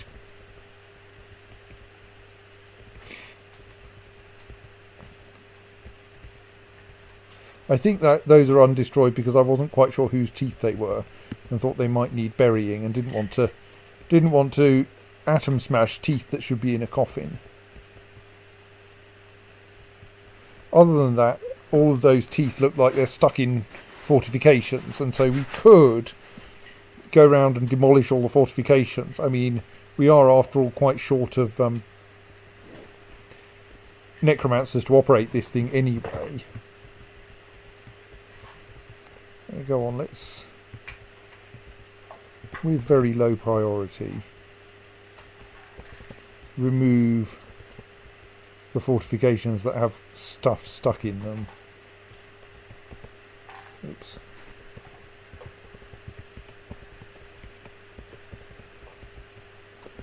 So that we can get the stuff out.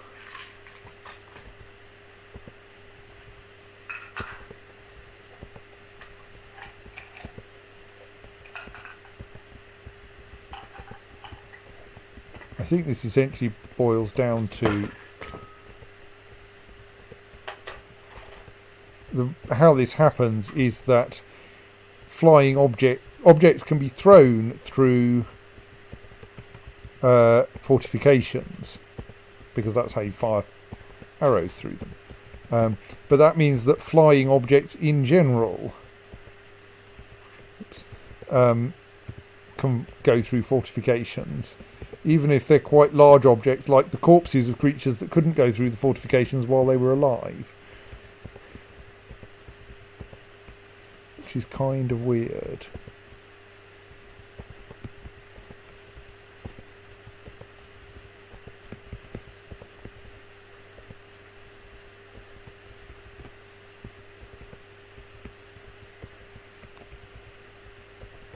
Let's clean all of this up so that we have a nice clean coil for the next time someone wants to wants to try. Next time we have a suitable necromancer for operating it. Obviously, once we've dug all of this out and removed all the rubbish from it, then we have to reconstruct the fortifications again.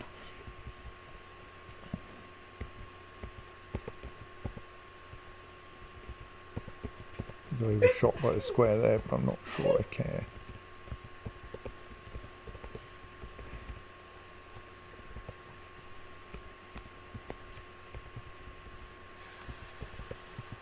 Right. That's a lot of entertaining digging to do.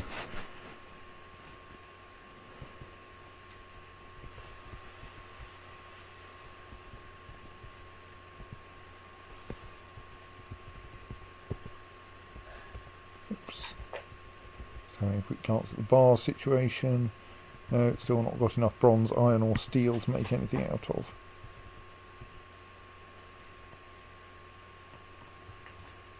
Does that mean it's now autumn?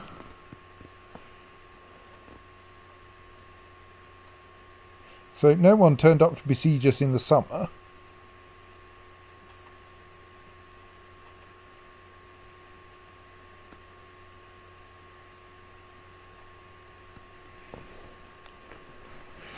Indeed, generally there's not much going on at the moment. I would like a siege to turn up so that we can shoot it. Is it going to turn out to be, again, that as soon as you've got your ballistae working properly, no one turns up to help you experiment with them?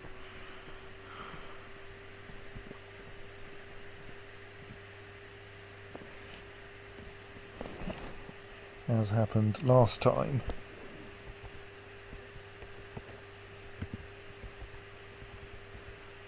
There goes another ballista arrow.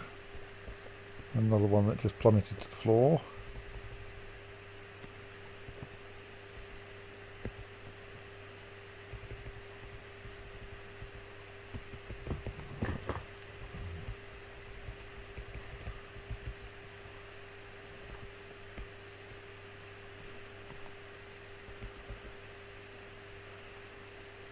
Do we not have a encrust with lapis lazuli job at the moment then?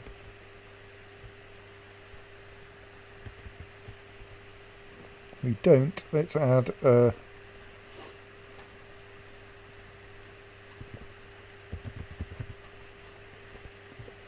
encrust finished goods with lapis lazuli job to go alongside those two.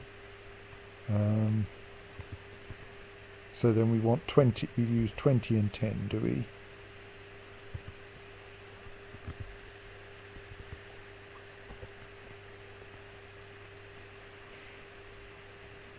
We don't actually have enough lapis lazuli yet, but maybe we'll have them eventually.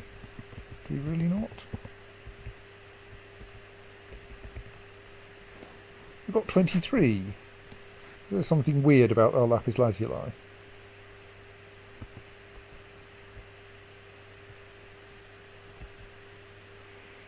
It doesn't look like there's anything weird about them.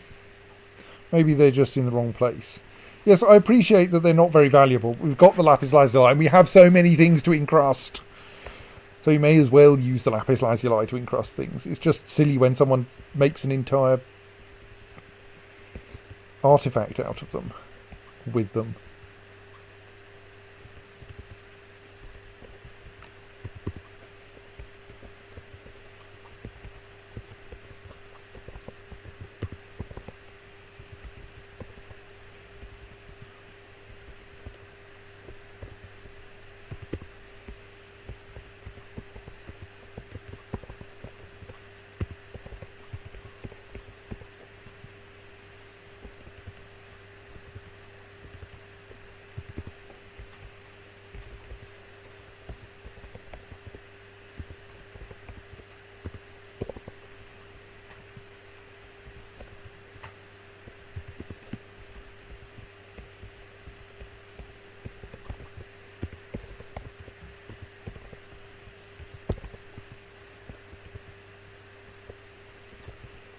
Right, just digging out some more space. What's that there? Is that a corpse? That could be a big pile of giant olm bones. That's nice. We don't have a bone shortage.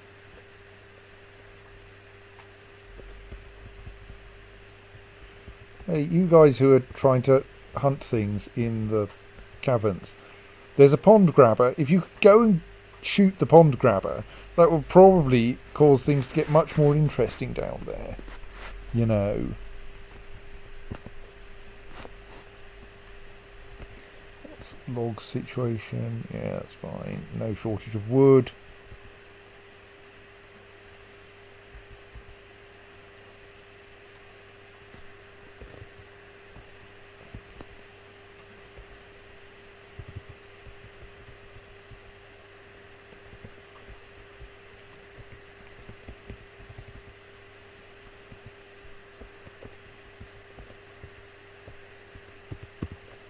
There's a lovely big cluster of gems there.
Oops. Don't need both those staircases. Yes, only the military can be instructed to kill a particular creature. And I don't actually have a bunch of military armed with ranged weapons. Because, like, hassle. Is the bond grabber still there? Yes.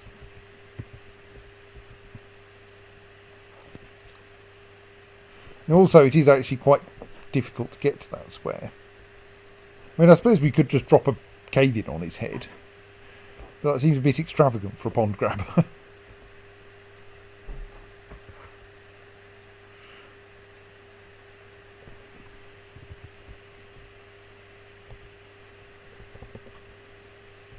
Yes, I could do this with auto mining with a bit of care, but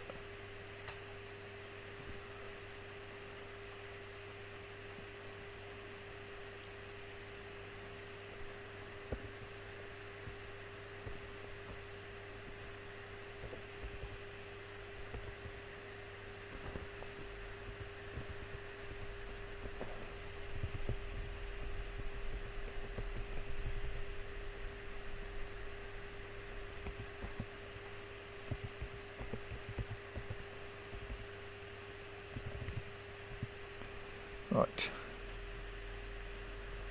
It's got a few more gems.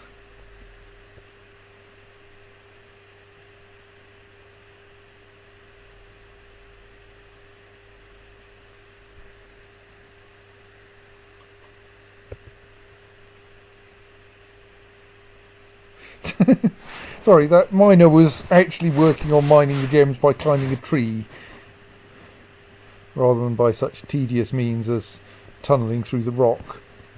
But I designated you to dig staircases to make it easy for you to get to places, but you just went and climbed a tree instead.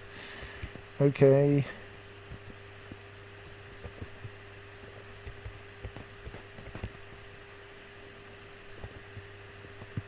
Okay, I seem to have made a pig's ear of that one.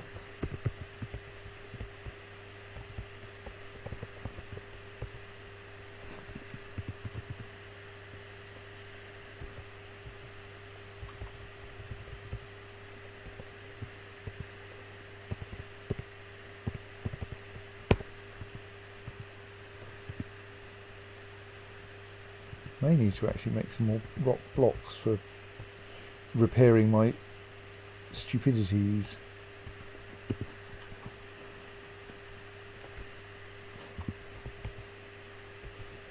Still no interesting wild animals.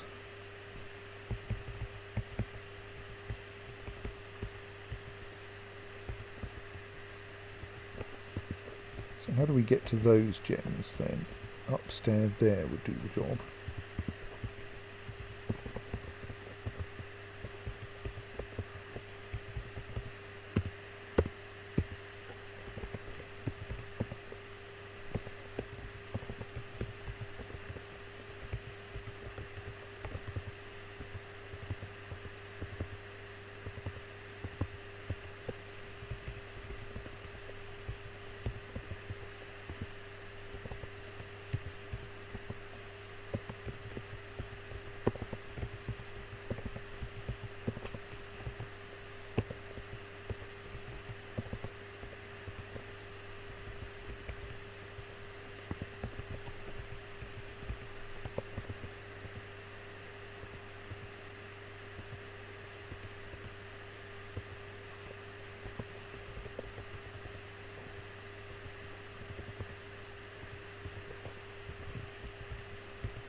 Sure if it's worth getting all the way around to that one.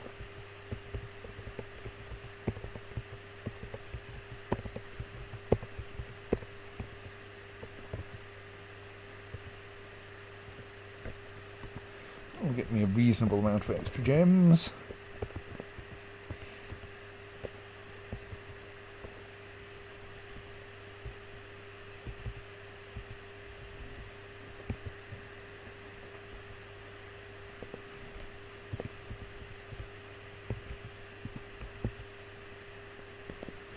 Yeah, excuse me, I've just tied my shirt to the armchair.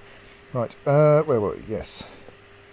Nothing much exciting is going on. It's early autumn and there's no sign of anyone invading.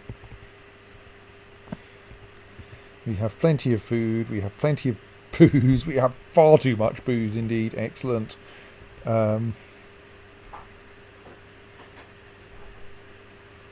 going to need to upgrade our bookkeeper to work out how much stuff we've made.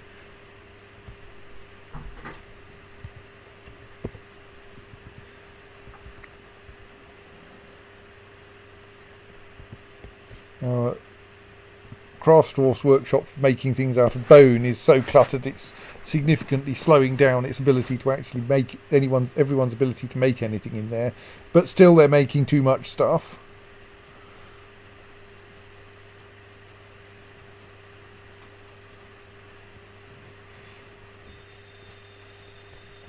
Because our desperate attempts at encrusting things are not being encrusted as fast as we need them to be encrusted.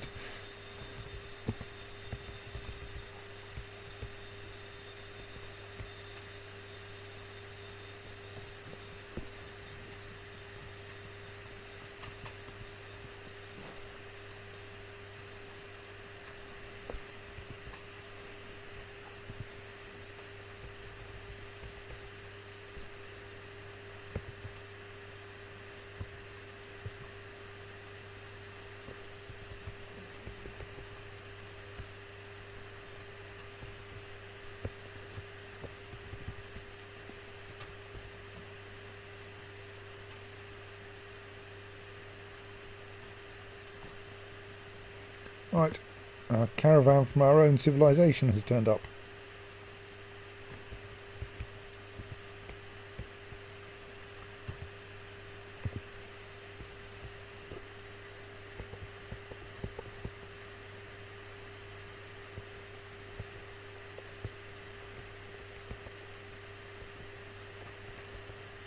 I'm not quite sure why there's so much jewellery just lying around in the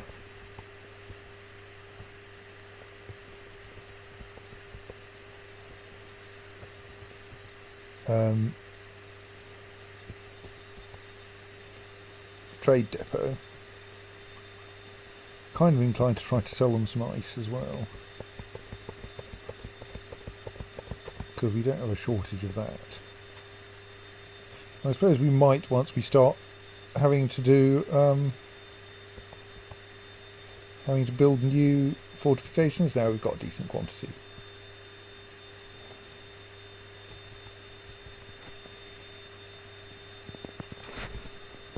Off you go, lug some ice over there to sell to the dwarves from the south.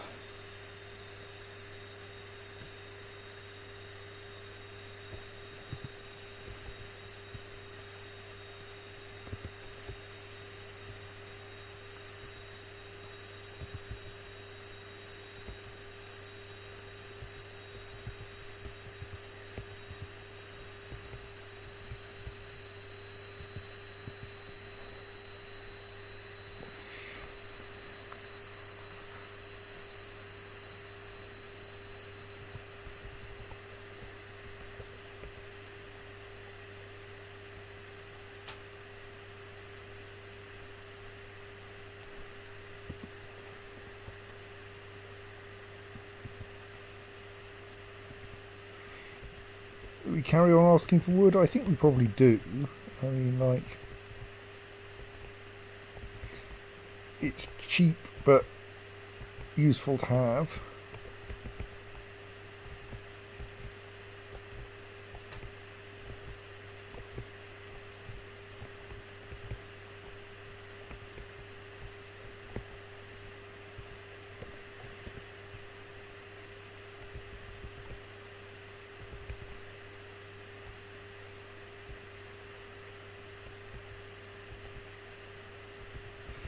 Ask for everything that we can. Let's get some copper and tin as well.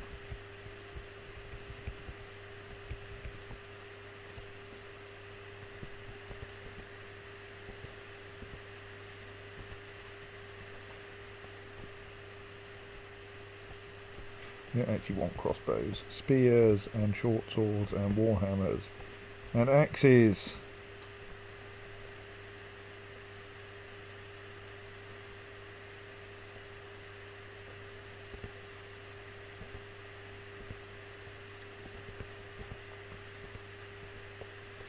I suppose we could ask for, say that we're willing to spend extra on decent armour.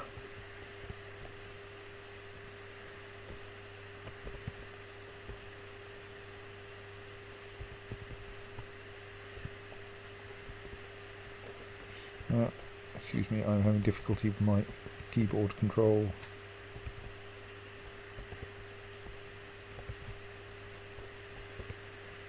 Not really interested in your shields though.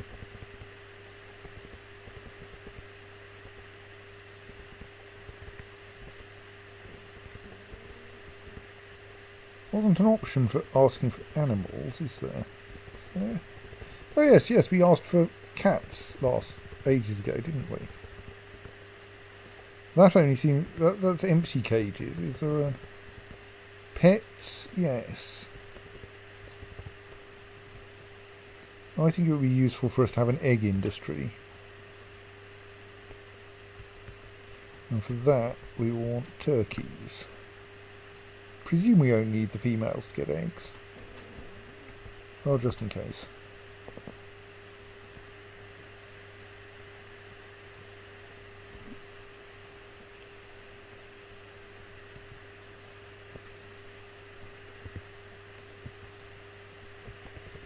Yeah, whatever.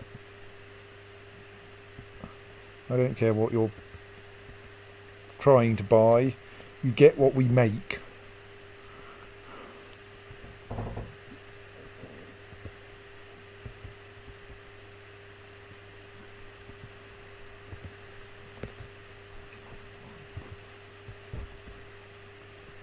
Goblin nose.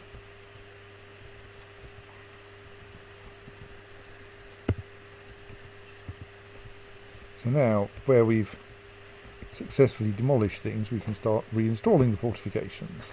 Squawk.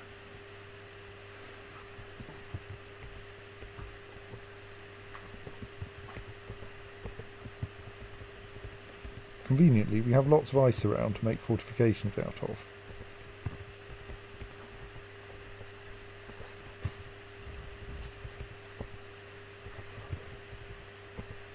I mean, it's possible this thing will never be used again, but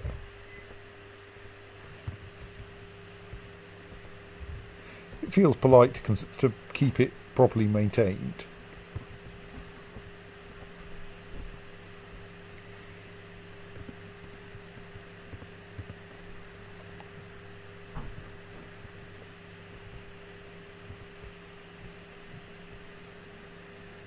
So, okay.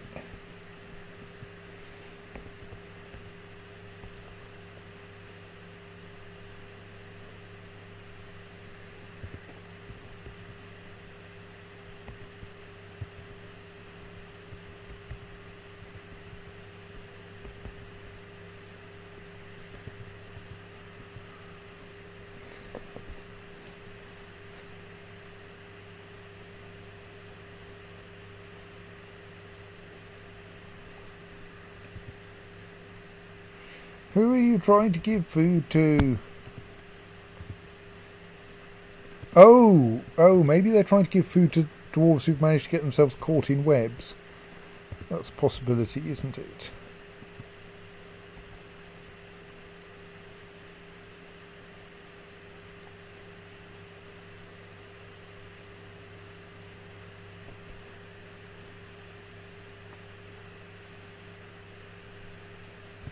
Well, yes, of course, if anyone, future archaeologists finding our complicated spiral made of ice obviously need to find it intact so that they can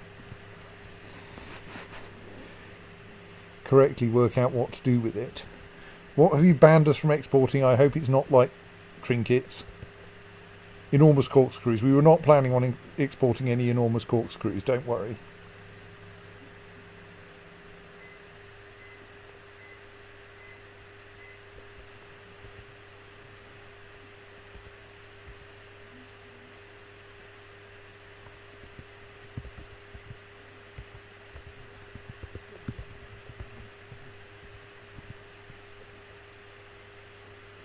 Yes, building these fortifications out of ice, oops, doesn't seem to be a particularly slow process, at least.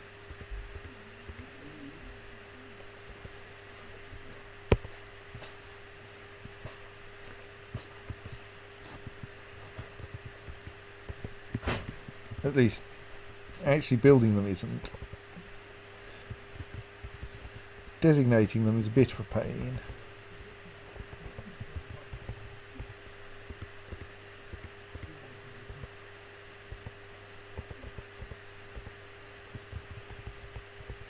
And it will of course be a particular pain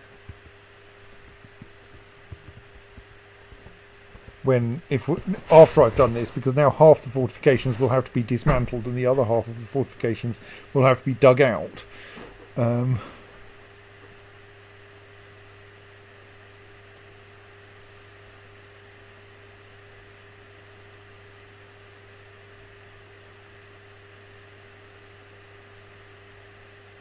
Slightly alarmed because it looked like someone passed through a fortification there, but I was clearly confused.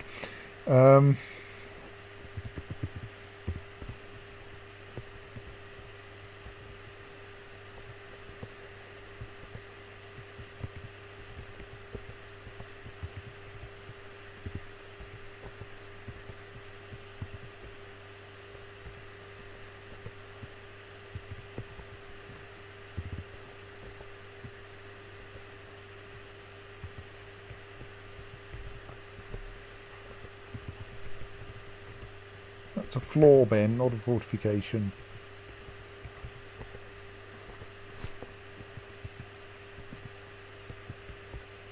Remove that pending floor and replace it with a fortification.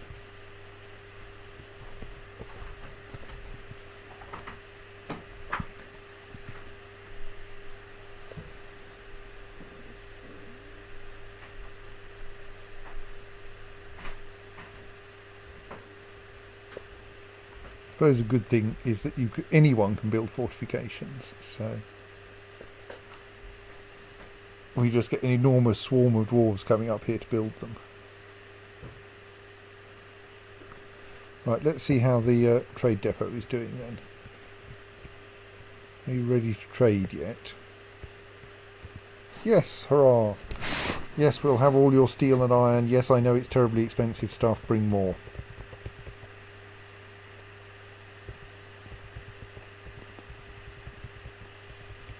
That's not very much steel and iron, really. We can buy much more than that, and we can pay you in things that aren't ice, even.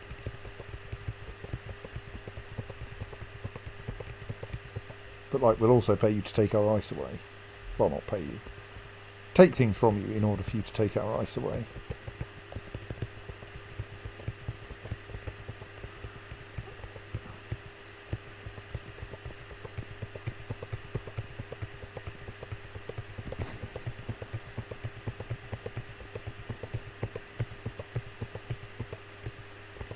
There may now actually be just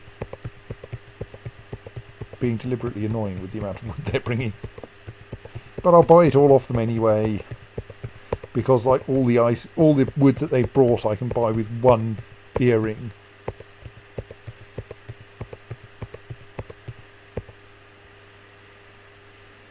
So that's all their iron, steel and wood, easily bought with one coyote bone ring. I mean, I do kind of think that maybe they're underpricing their things.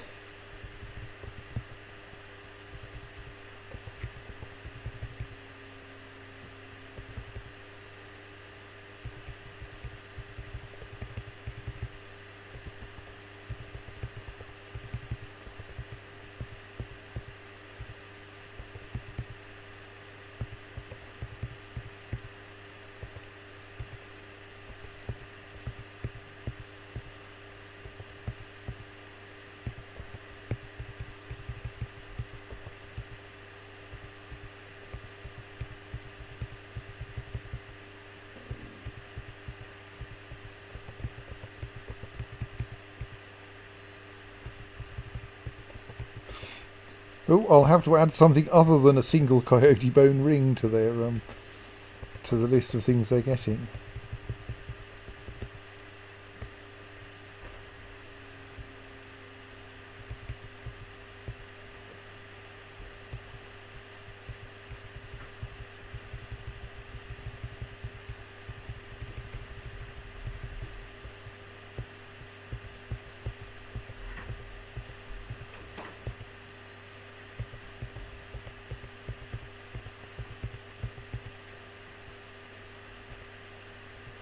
Chopped swan liver, prepared jaguar kidney,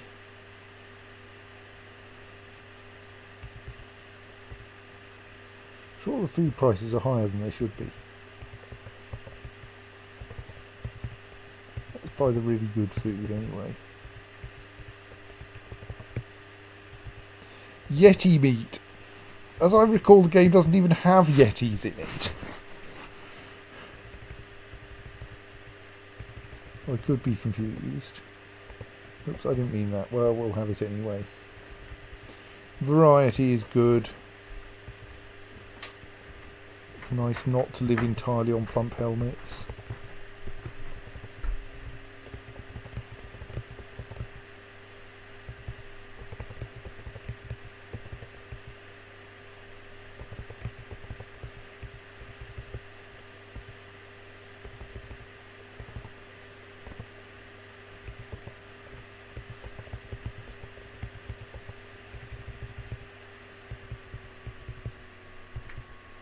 I mean, it's kind of weird because a lot of my making sure everyone was well armoured was targeted at caverns that kept being full of scary wildlife. But as far as I can tell, the pond grabber is just stopping anything else turning up.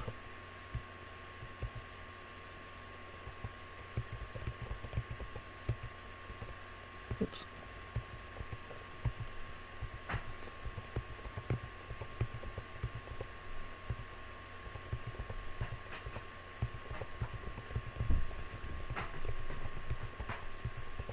Oh, just take the entire contents of that bin.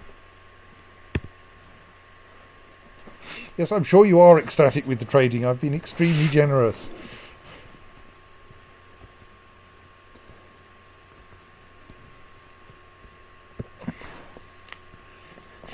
Yes, the question of why anyone needs this many earrings is like unclear, given that they're fairly easy to make. Why is there such a good market for them? I don't know. I don't think that the I'm not sure that our we could probably just give them a pile of stuff as well to keep them happy.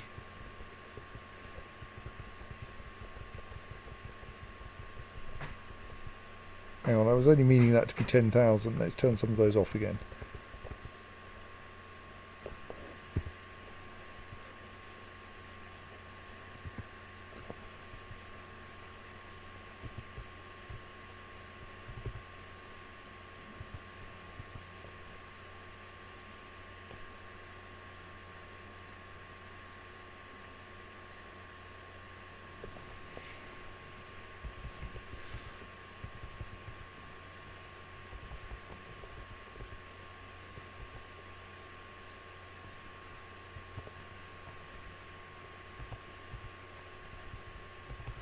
Still doing what we can to melt down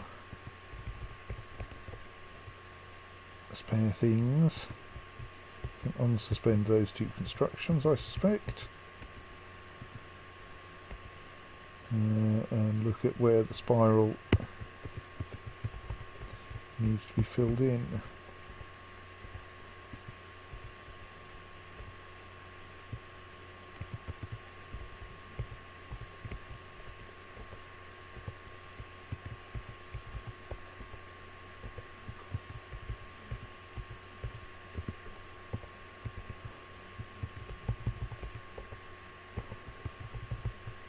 I'm lucky. I will.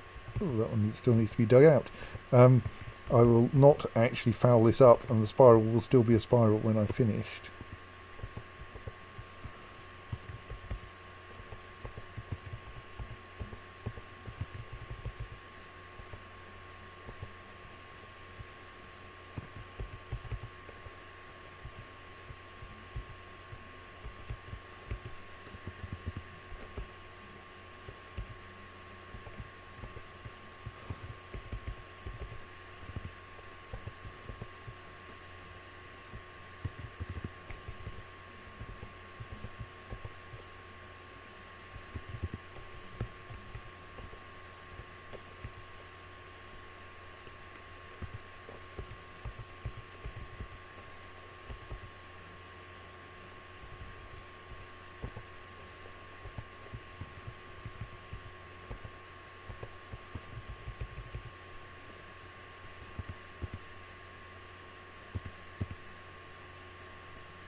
Yes, everyone is telling you that Dralthabone earrings are the next big thing, and if you don't get into Dralthabone earrings now, you're going to miss out.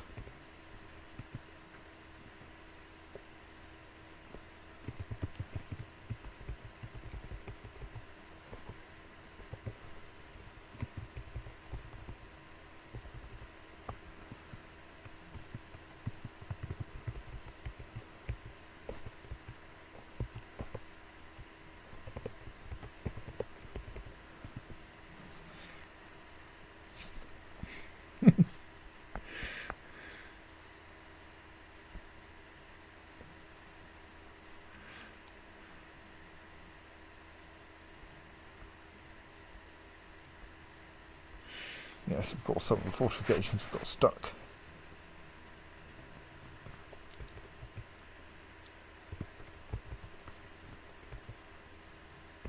Just going, is that pond grabber still there? It's still there.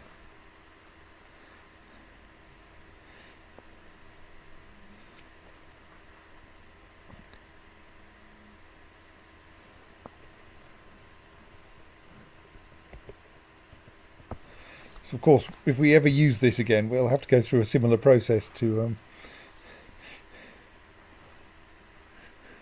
clean it each time, get all the teeth out. Oh, that's a little worrying. Is that who people were trying to get food to?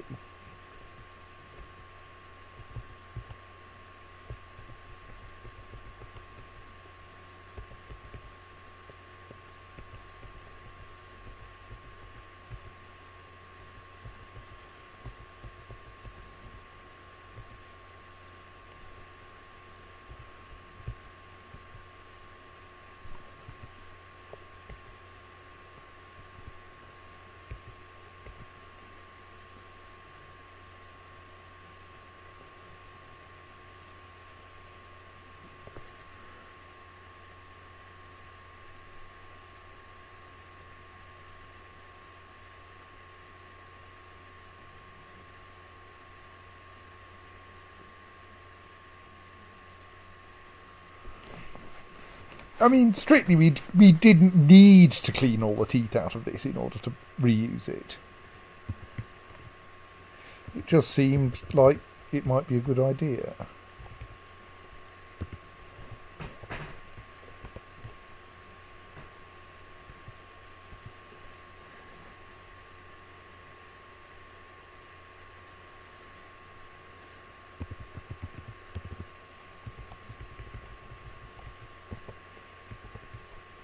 And once we've done this once, we can just reuse the ice every time.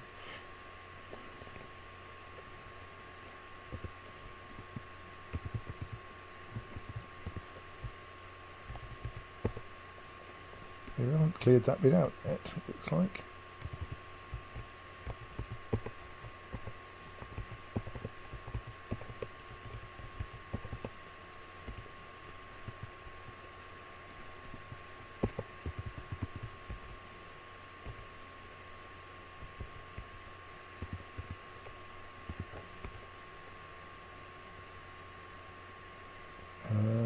have to briefly pause to remember how this system works. Yes, that's correct, isn't it?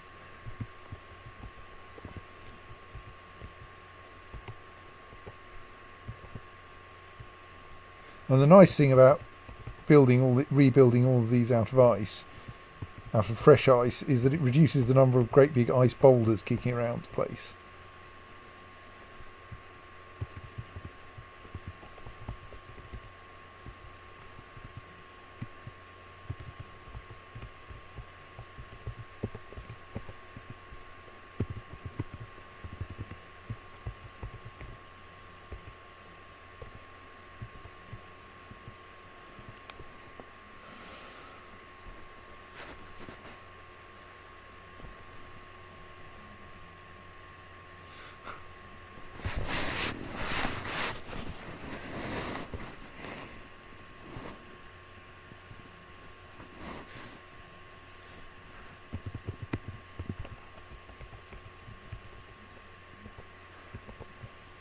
I mean, I could tell David why we're blithering about teeth, but he'll only find out far too late. So.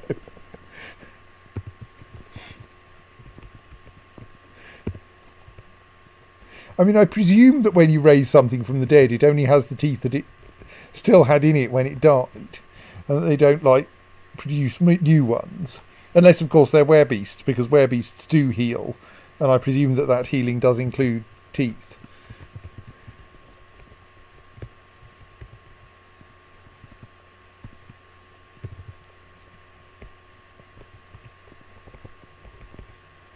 So now you can see that half of this is made of constructed fortifications and half of it's made from carved fortifications.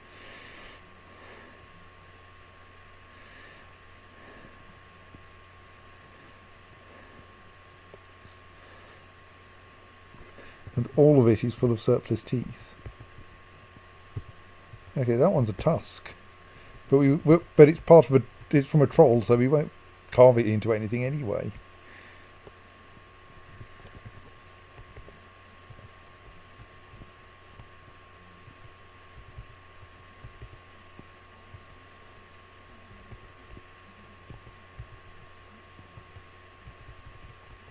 I think many of these are actually bones and not teeth, but still. Some of them are teeth.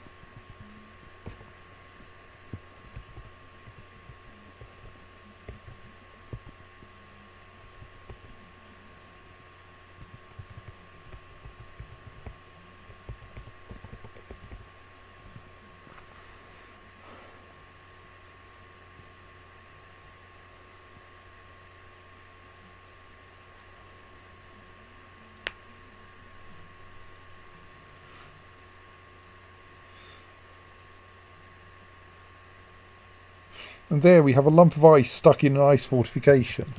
So I've just demolished that ice fortification so as to get the lump of ice out, which I will then use to build the fortification again.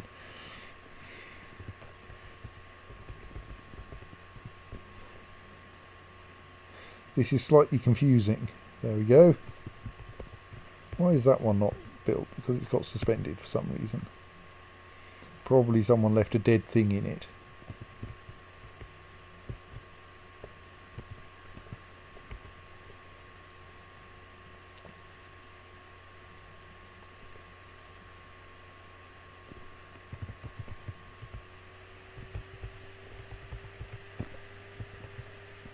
So we are slowly turning this into something that it should be again.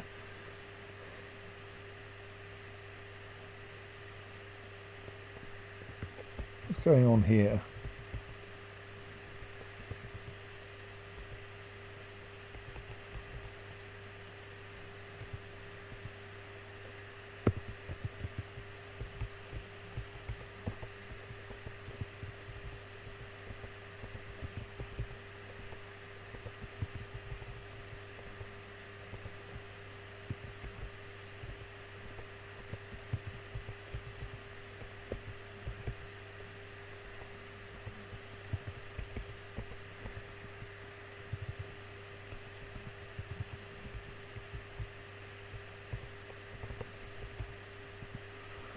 Still managed to find a bit of fortification that needs clearing out. This is beginning to look more or less reasonable again. Like, it's not actually an utter mess.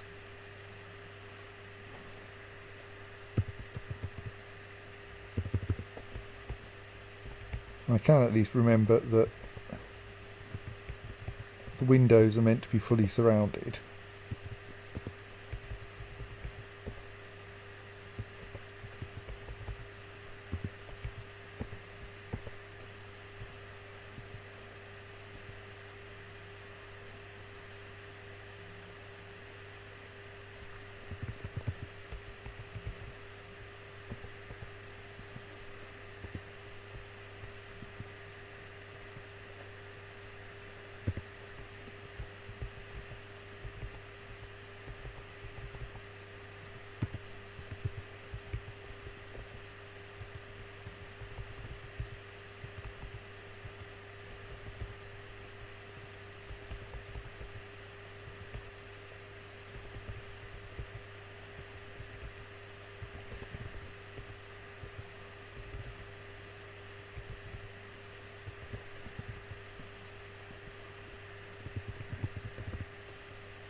Yeah, that's one that still needs digging out. That one needs two.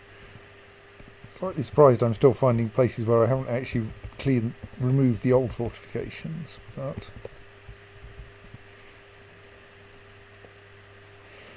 yes. Pink Beast posts, there once was a fortress beneath a part of the mountain home's fief. They stuck stuff to bones, but burst out in groans when faced with a surplus of teeth. And it's certainly true that we do have a surplus of teeth and we can't do anything with them other than destroy them. Those are flaws. I'm still finding the little f versus capital F distinction a bit tricky.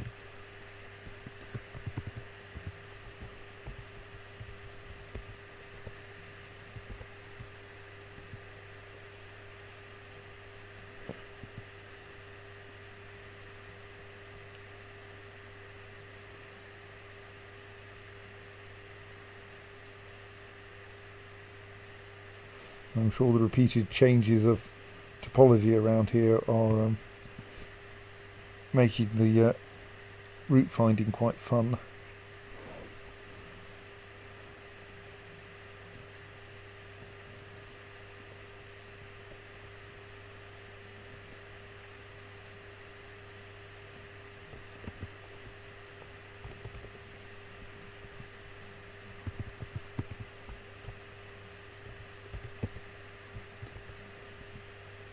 Crikey, we've reached the point where you have fewer than 100 ice kicking around.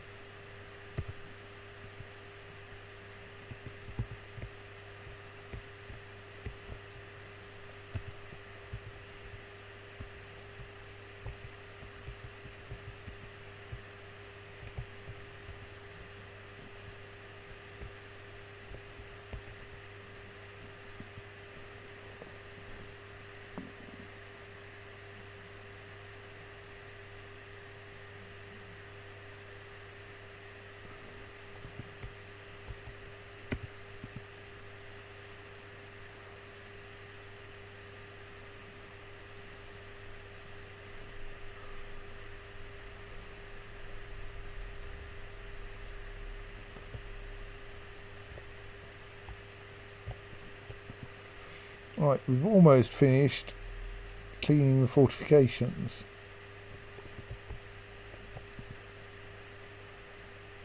And now we're going to go, is that actually a continuous spiral? I think I haven't screwed up anything up badly, like building a fortification across a corridor anywhere.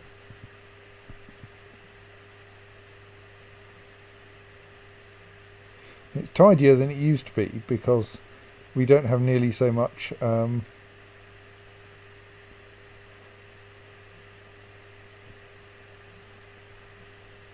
loose ice kicking around.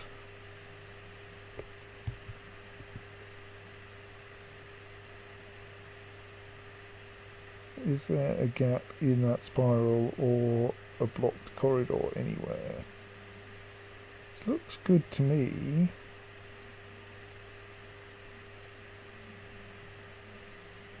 It's making my eyes go weird. What, going round and round and round and round and round and yeah, that looks good.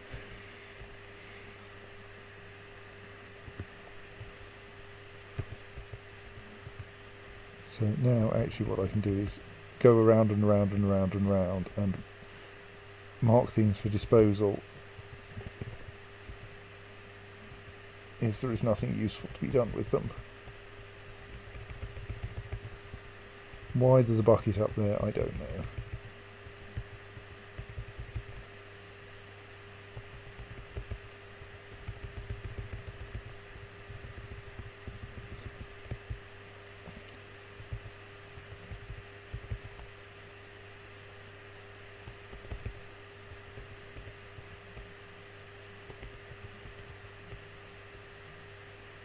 Unfortunately, the less than and greater than signs are wreckage of crossbow bolts, which will not disappear without quite a lot of effort. They're also not really objects, so they don't matter. No, thus they're not going to slow anything down by existing. And yeah, you can get rid of them.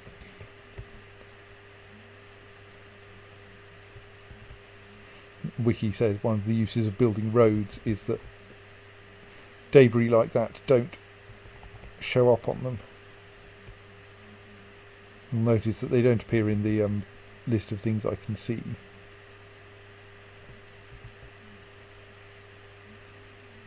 Right, that's now tidy.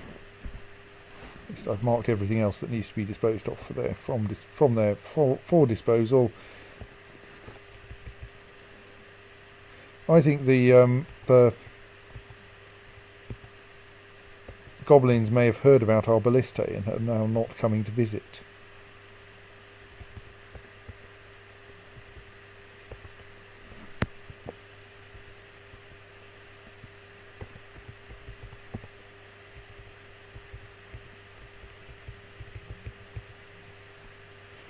We have, of course, now got enough iron and steel to make some more ballista arrowheads, though.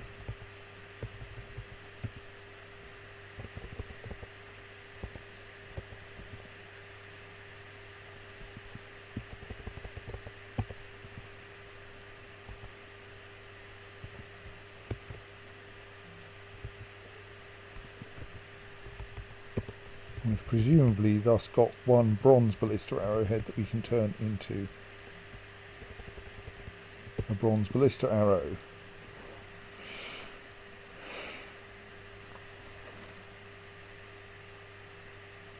Well, we get forgotten beasts at least.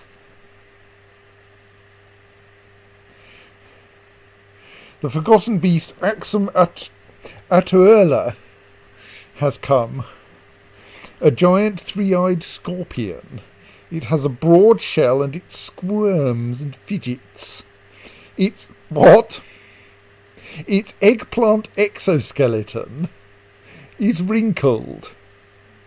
Beware its poisonous sting.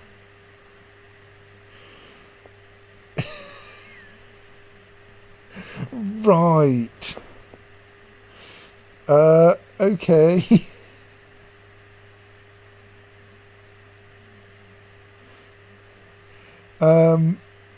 It's also quite close to the fortress. Yeah, okay, yes, thank you, Jacob. I think you're probably correct, and I'm slightly disappointed.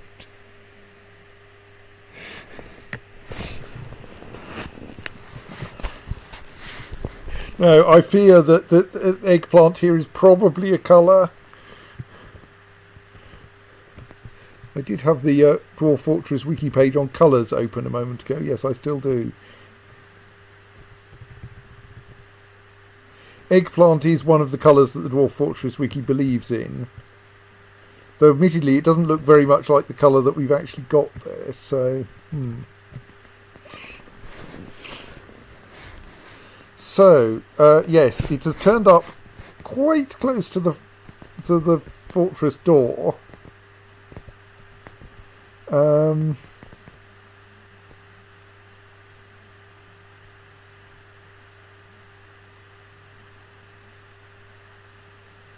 So I'm slightly worried about this, but let's see what we can do.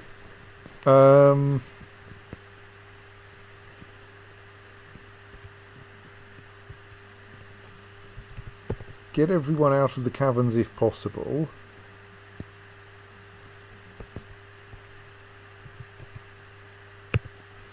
Get a decent quantity of military dwarves near, but not actually at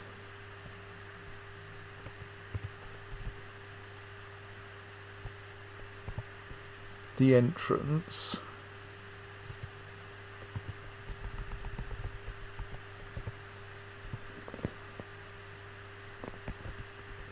And watch closely, because this is coming in fast.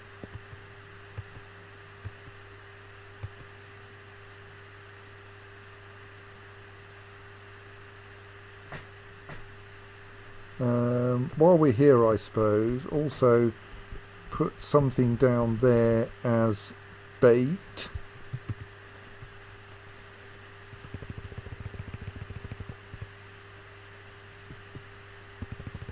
Kittens are traditional.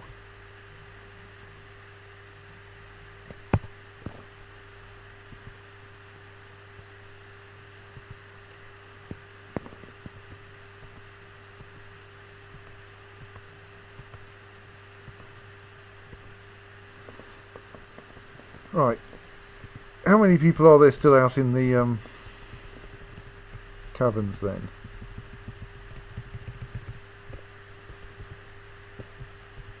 You're a monster slayer, you're taking your chances.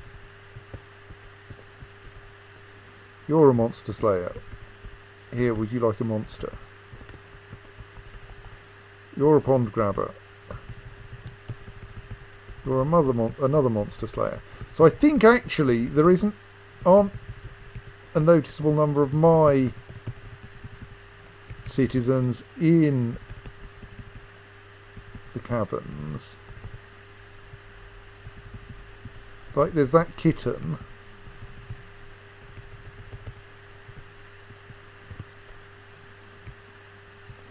Let's just have a quick look through the list of what people are doing and see if any of them look like they're likely to be in trouble. Like digging or collecting webs or hunting. But I think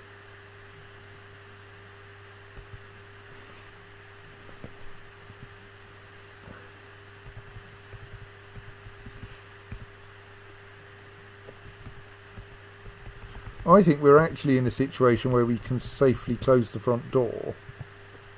Or back door, rather.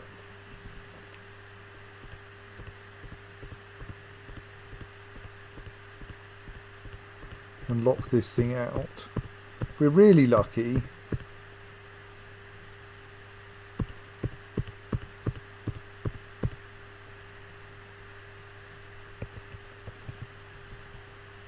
we can it'll deal with the pond grabber as well.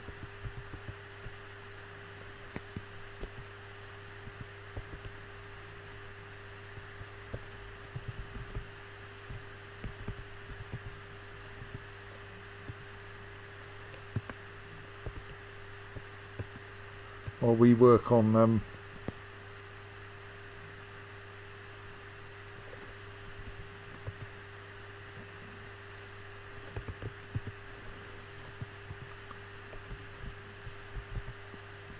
installing a suitable kitten.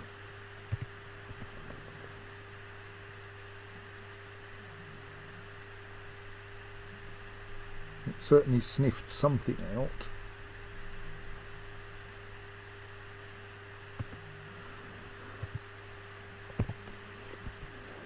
It's found the hammer dwarf. Now, I'm sorry to report its cephalothorax is made of chitin. chitin. It's a polysaccharide, and therefore not actually made out of aubergine.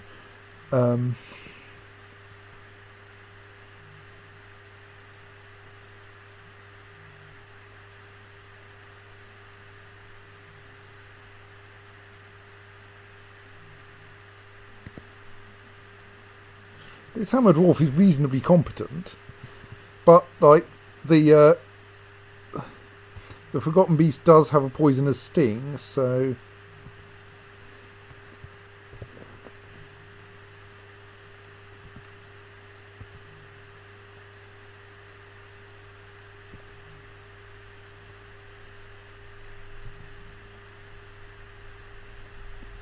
hammer dwarf pretty good with a shield.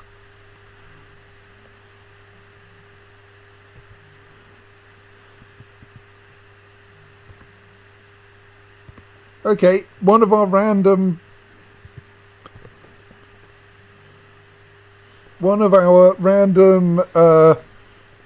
passing monster slayers has just taken out this Forgotten Beast. Well done, I think.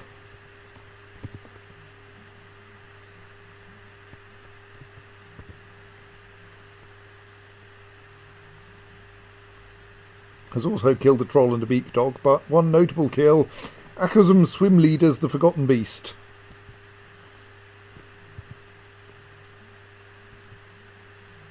Actually, I don't think you are. No, you are a monster slayer.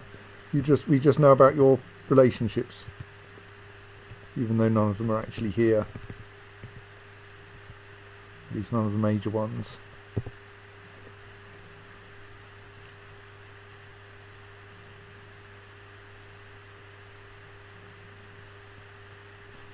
He was interested, remembering a fine container. Right, so that was a little less scary than we were fearing.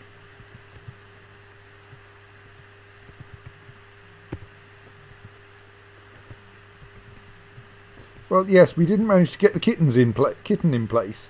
We should probably park a kitten in the capture area permanently, just to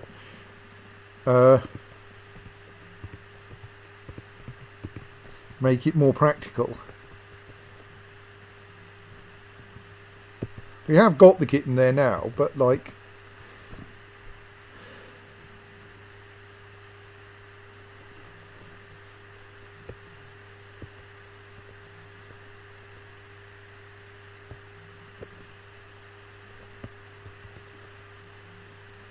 still, we'll be able to turn it into a nice large amount of food.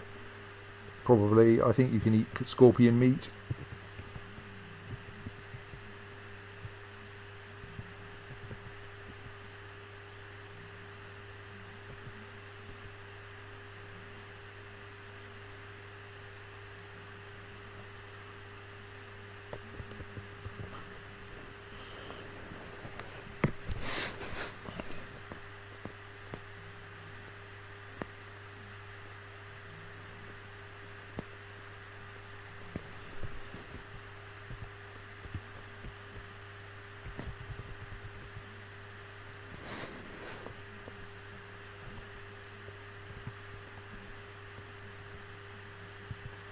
So the merchants are clearing off again. I should probably do my usual thing of summoning my trader and having a quick look through what they've got, in case I've forgotten something I want.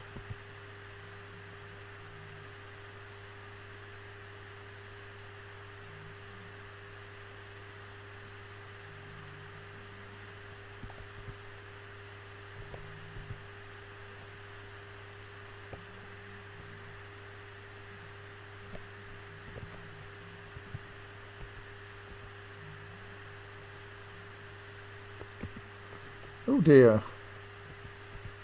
One of my miners has been found dehydrated. That's curious. Is that the person we previously had missing? No.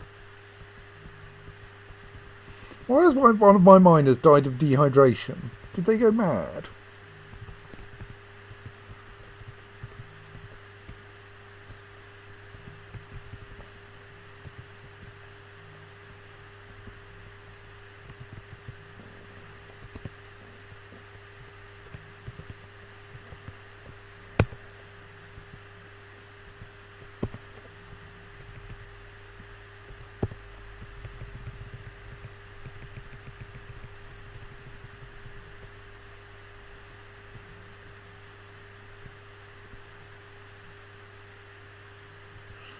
They're not going to die of dehydration in the time that we lock the doors for. Plus, there's plenty of water out there.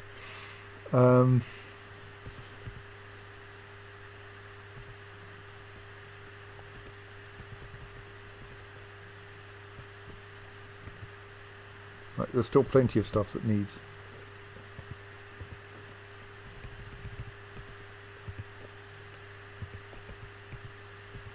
I assume that's because that's currently being melted.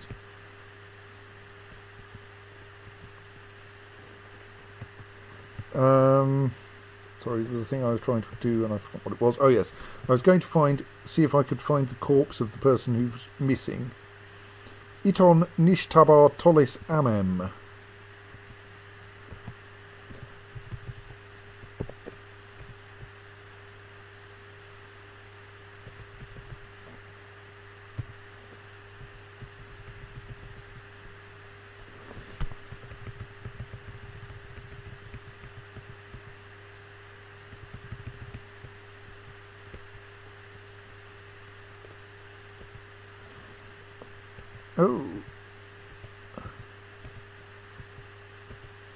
Oh, is the problem that people have been managing to get stuck in giant cave spider webs so tightly that they manage to die of dehydration?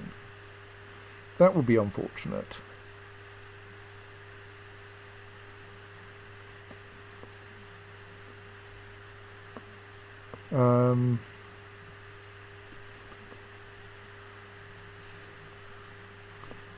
I mean, like...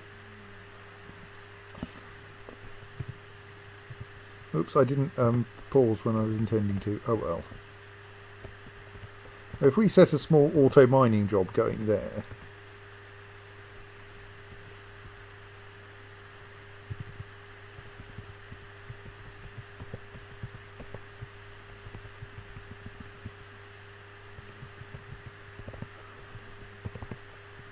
So I wonder if we have a bit of a problem that people get caught in giant cave spider webs and die of dehydration in them, which would be kind of unfortunate.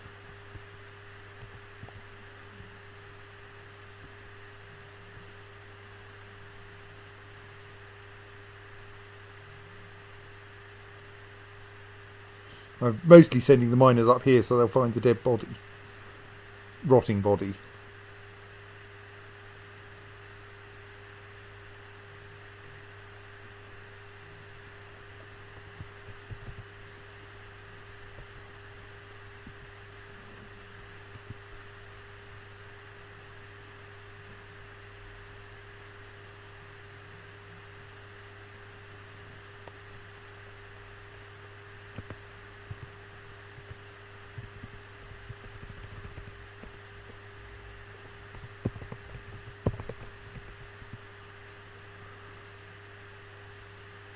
Yeah, the curious thing is that as long as the dwarf is actually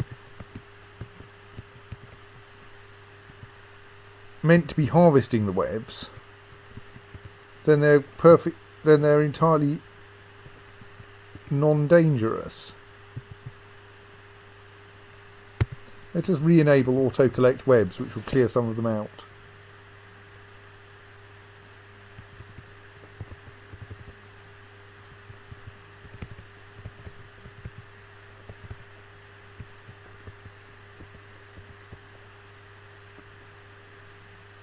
And we'll also tend to send people over to the correct areas.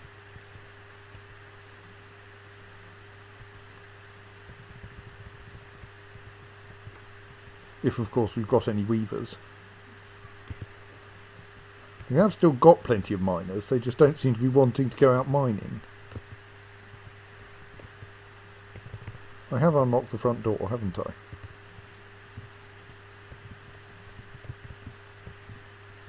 Yes.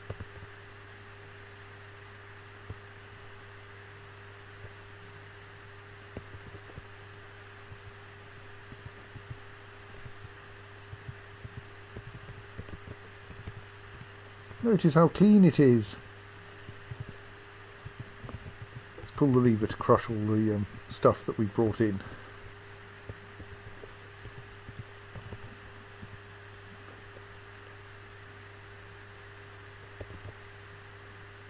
splot.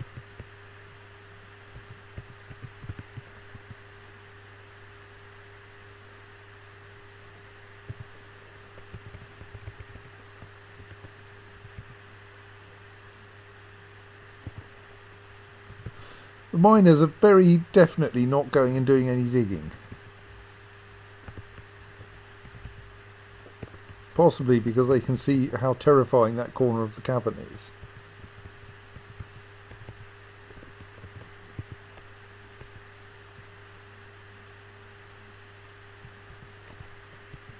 Yeah, you.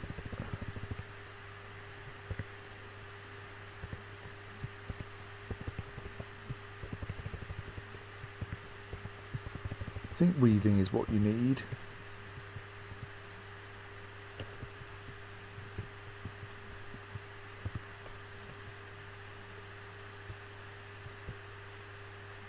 Yes. So once someone has a collect webs job assigned,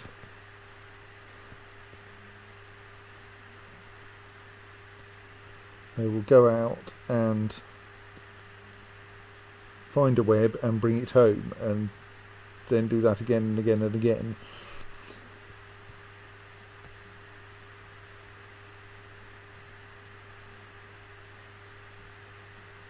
This probably means I need to make more coffins, doesn't it?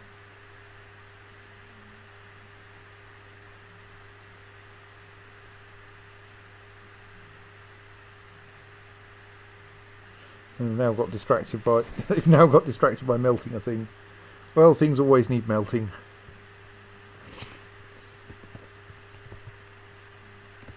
Occurs to me that we can make things a little more easy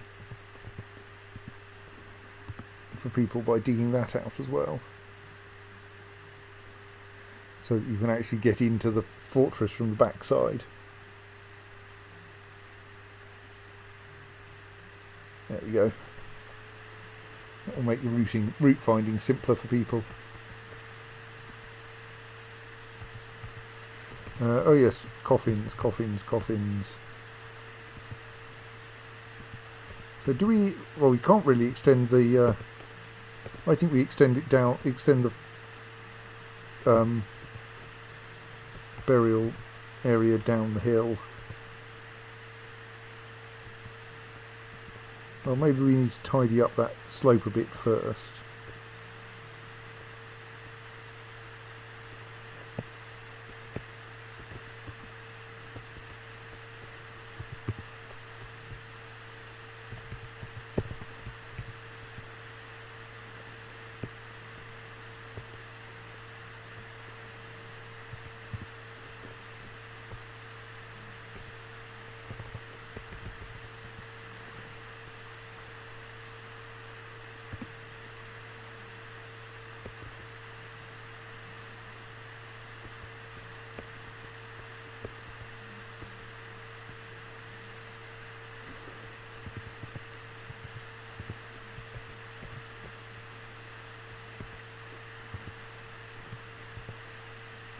No. Better. Just trying to make the graveyard look reasonably nice.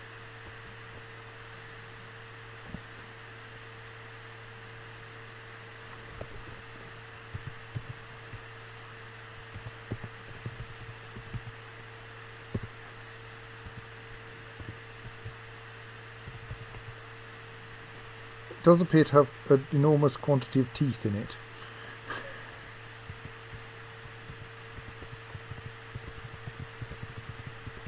I think it was accidentally a garbage dump zone briefly while we were setting the fortress up.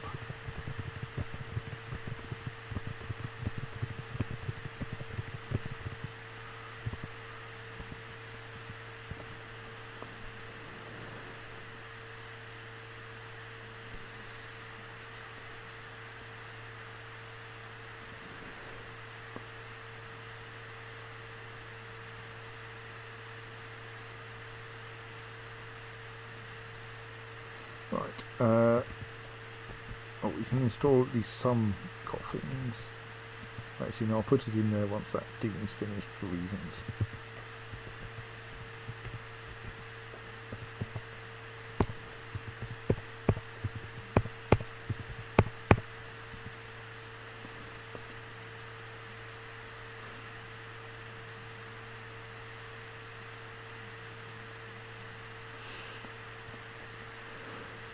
Thank you, Pink Beast. There once was a medic who read the secrets of raising the dead, but to write them down in Ben's dwarven town, he died to the goblins instead. Yes, he did indeed.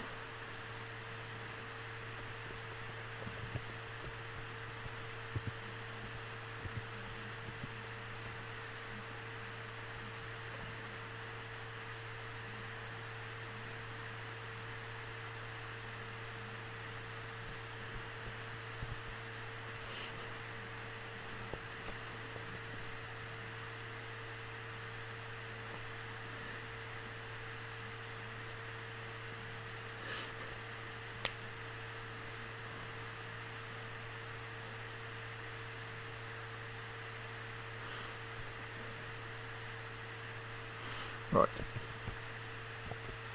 Oh dear, someone else has got stuck in a web. I wonder if I can actually do something about this before they die of dehydration.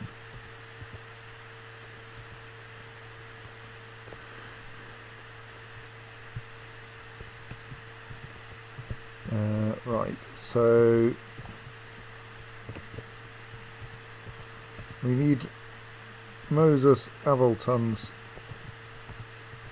slab.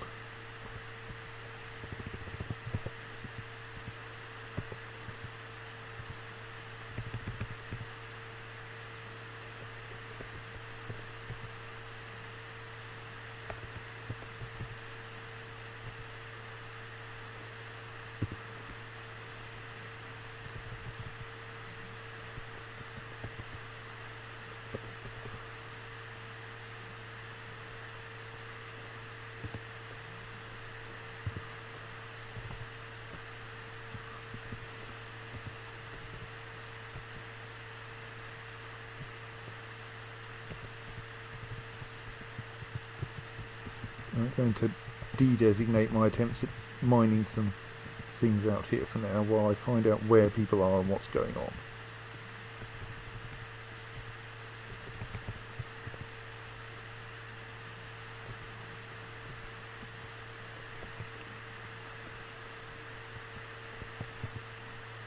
Somewhere around here there is Dusim Anilas, militia commander. Where are you? There.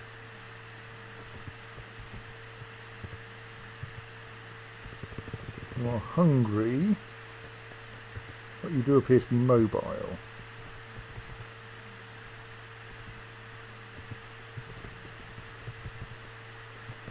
I mean, possible that people are webbed on this floor.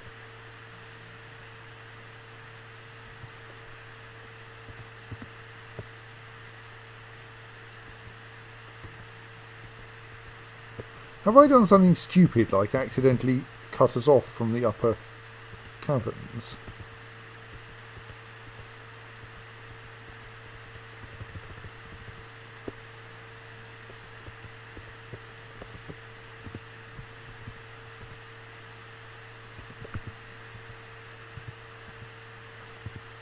Okay, have I got any furniture I can use for testing this with?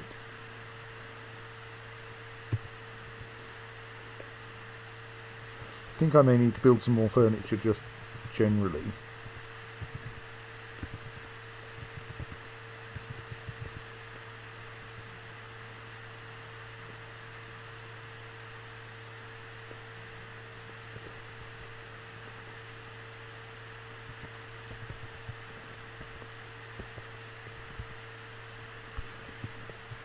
Because I'm wondering if the reason why no dwarves have been up here recently is simply that they can't physically get up here. And that's why there's a hungry militia commander up here.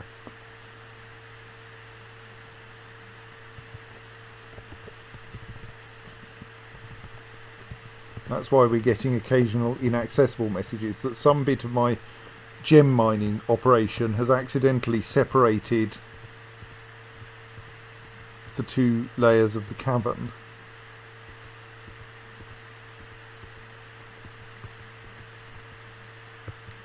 There, I think. No. I think that diorite upward slope may be unusable.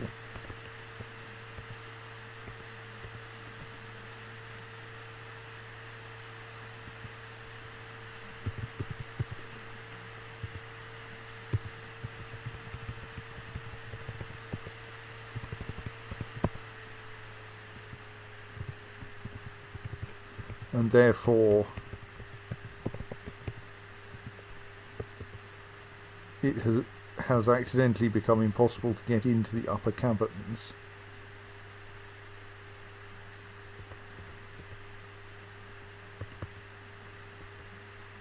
Because I was doing all that gem mining.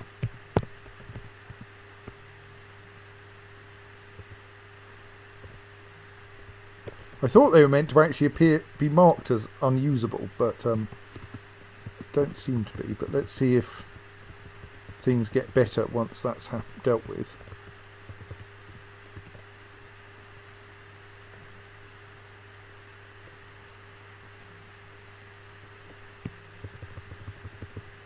So I think we should be able to demonstrate the problem by like trying to build a door here. We get no access to door, i.e.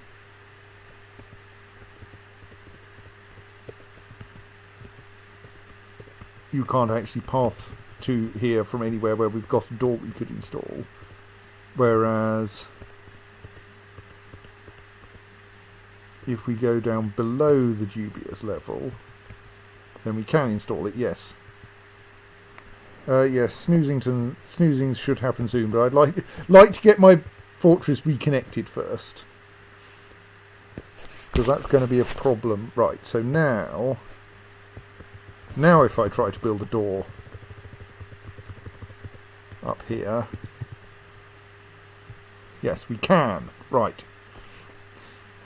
And so now our unfortunate person who was stuck up on that floor is going, right, I'm going downstairs, I need some food before I starve to death.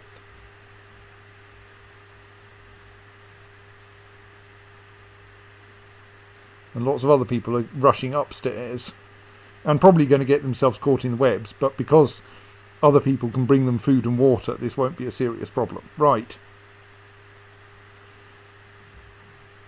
So, all those cancelled. Oh dear, we've lost someone else.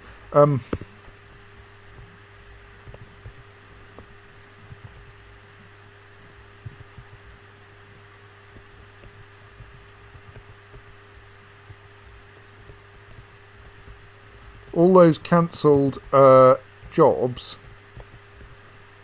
were all those cancelled. Look!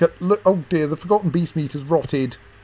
So much forgotten beast meat, and it's all rotten. Or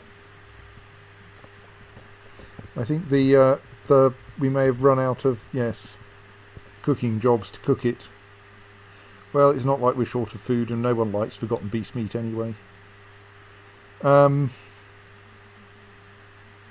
Yes, all of those failed give water jobs because there was no empty bucket available were not even slightly problems with lack of buckets.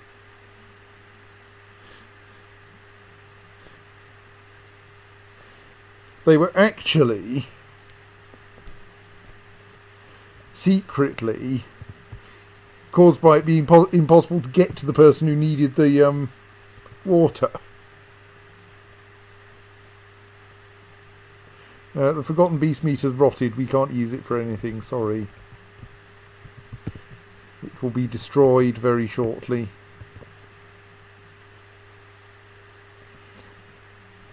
Right, well, I'm quite pleased that we sorted out that problem, even if it was a particularly stupid one. We've been lied to about buckets anyway.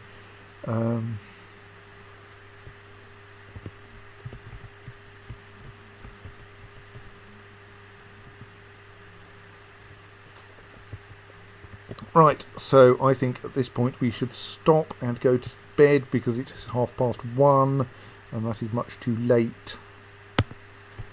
And we can kind of hope that the goblins send someone this winter. So, yes, we will come back. What's A? Sorry, I'm getting distracted by things on my screen. Why are you labelled as an A, Mr. Overlord person? What? What kind of person are you? What? You're a walking frog of some sort. And unfortunately I can't tell precisely what because we only know you as Overlord. You appear to be one of our guests. You are a traveller. You are an overlord and you are something frog-like and terrifying. Well, resemble walking frogs with arms and the intelligence to use them. They live in waters far under the earth. Her skin is green, her eyes are black, and she is apparently an overlord. And some kind of creature. Oh well. And thus flashing green. Anyway, good night everyone, and we will see you again on Sunday, I expect. Amphibian man, according to Jacob. Right. Anyway, good night.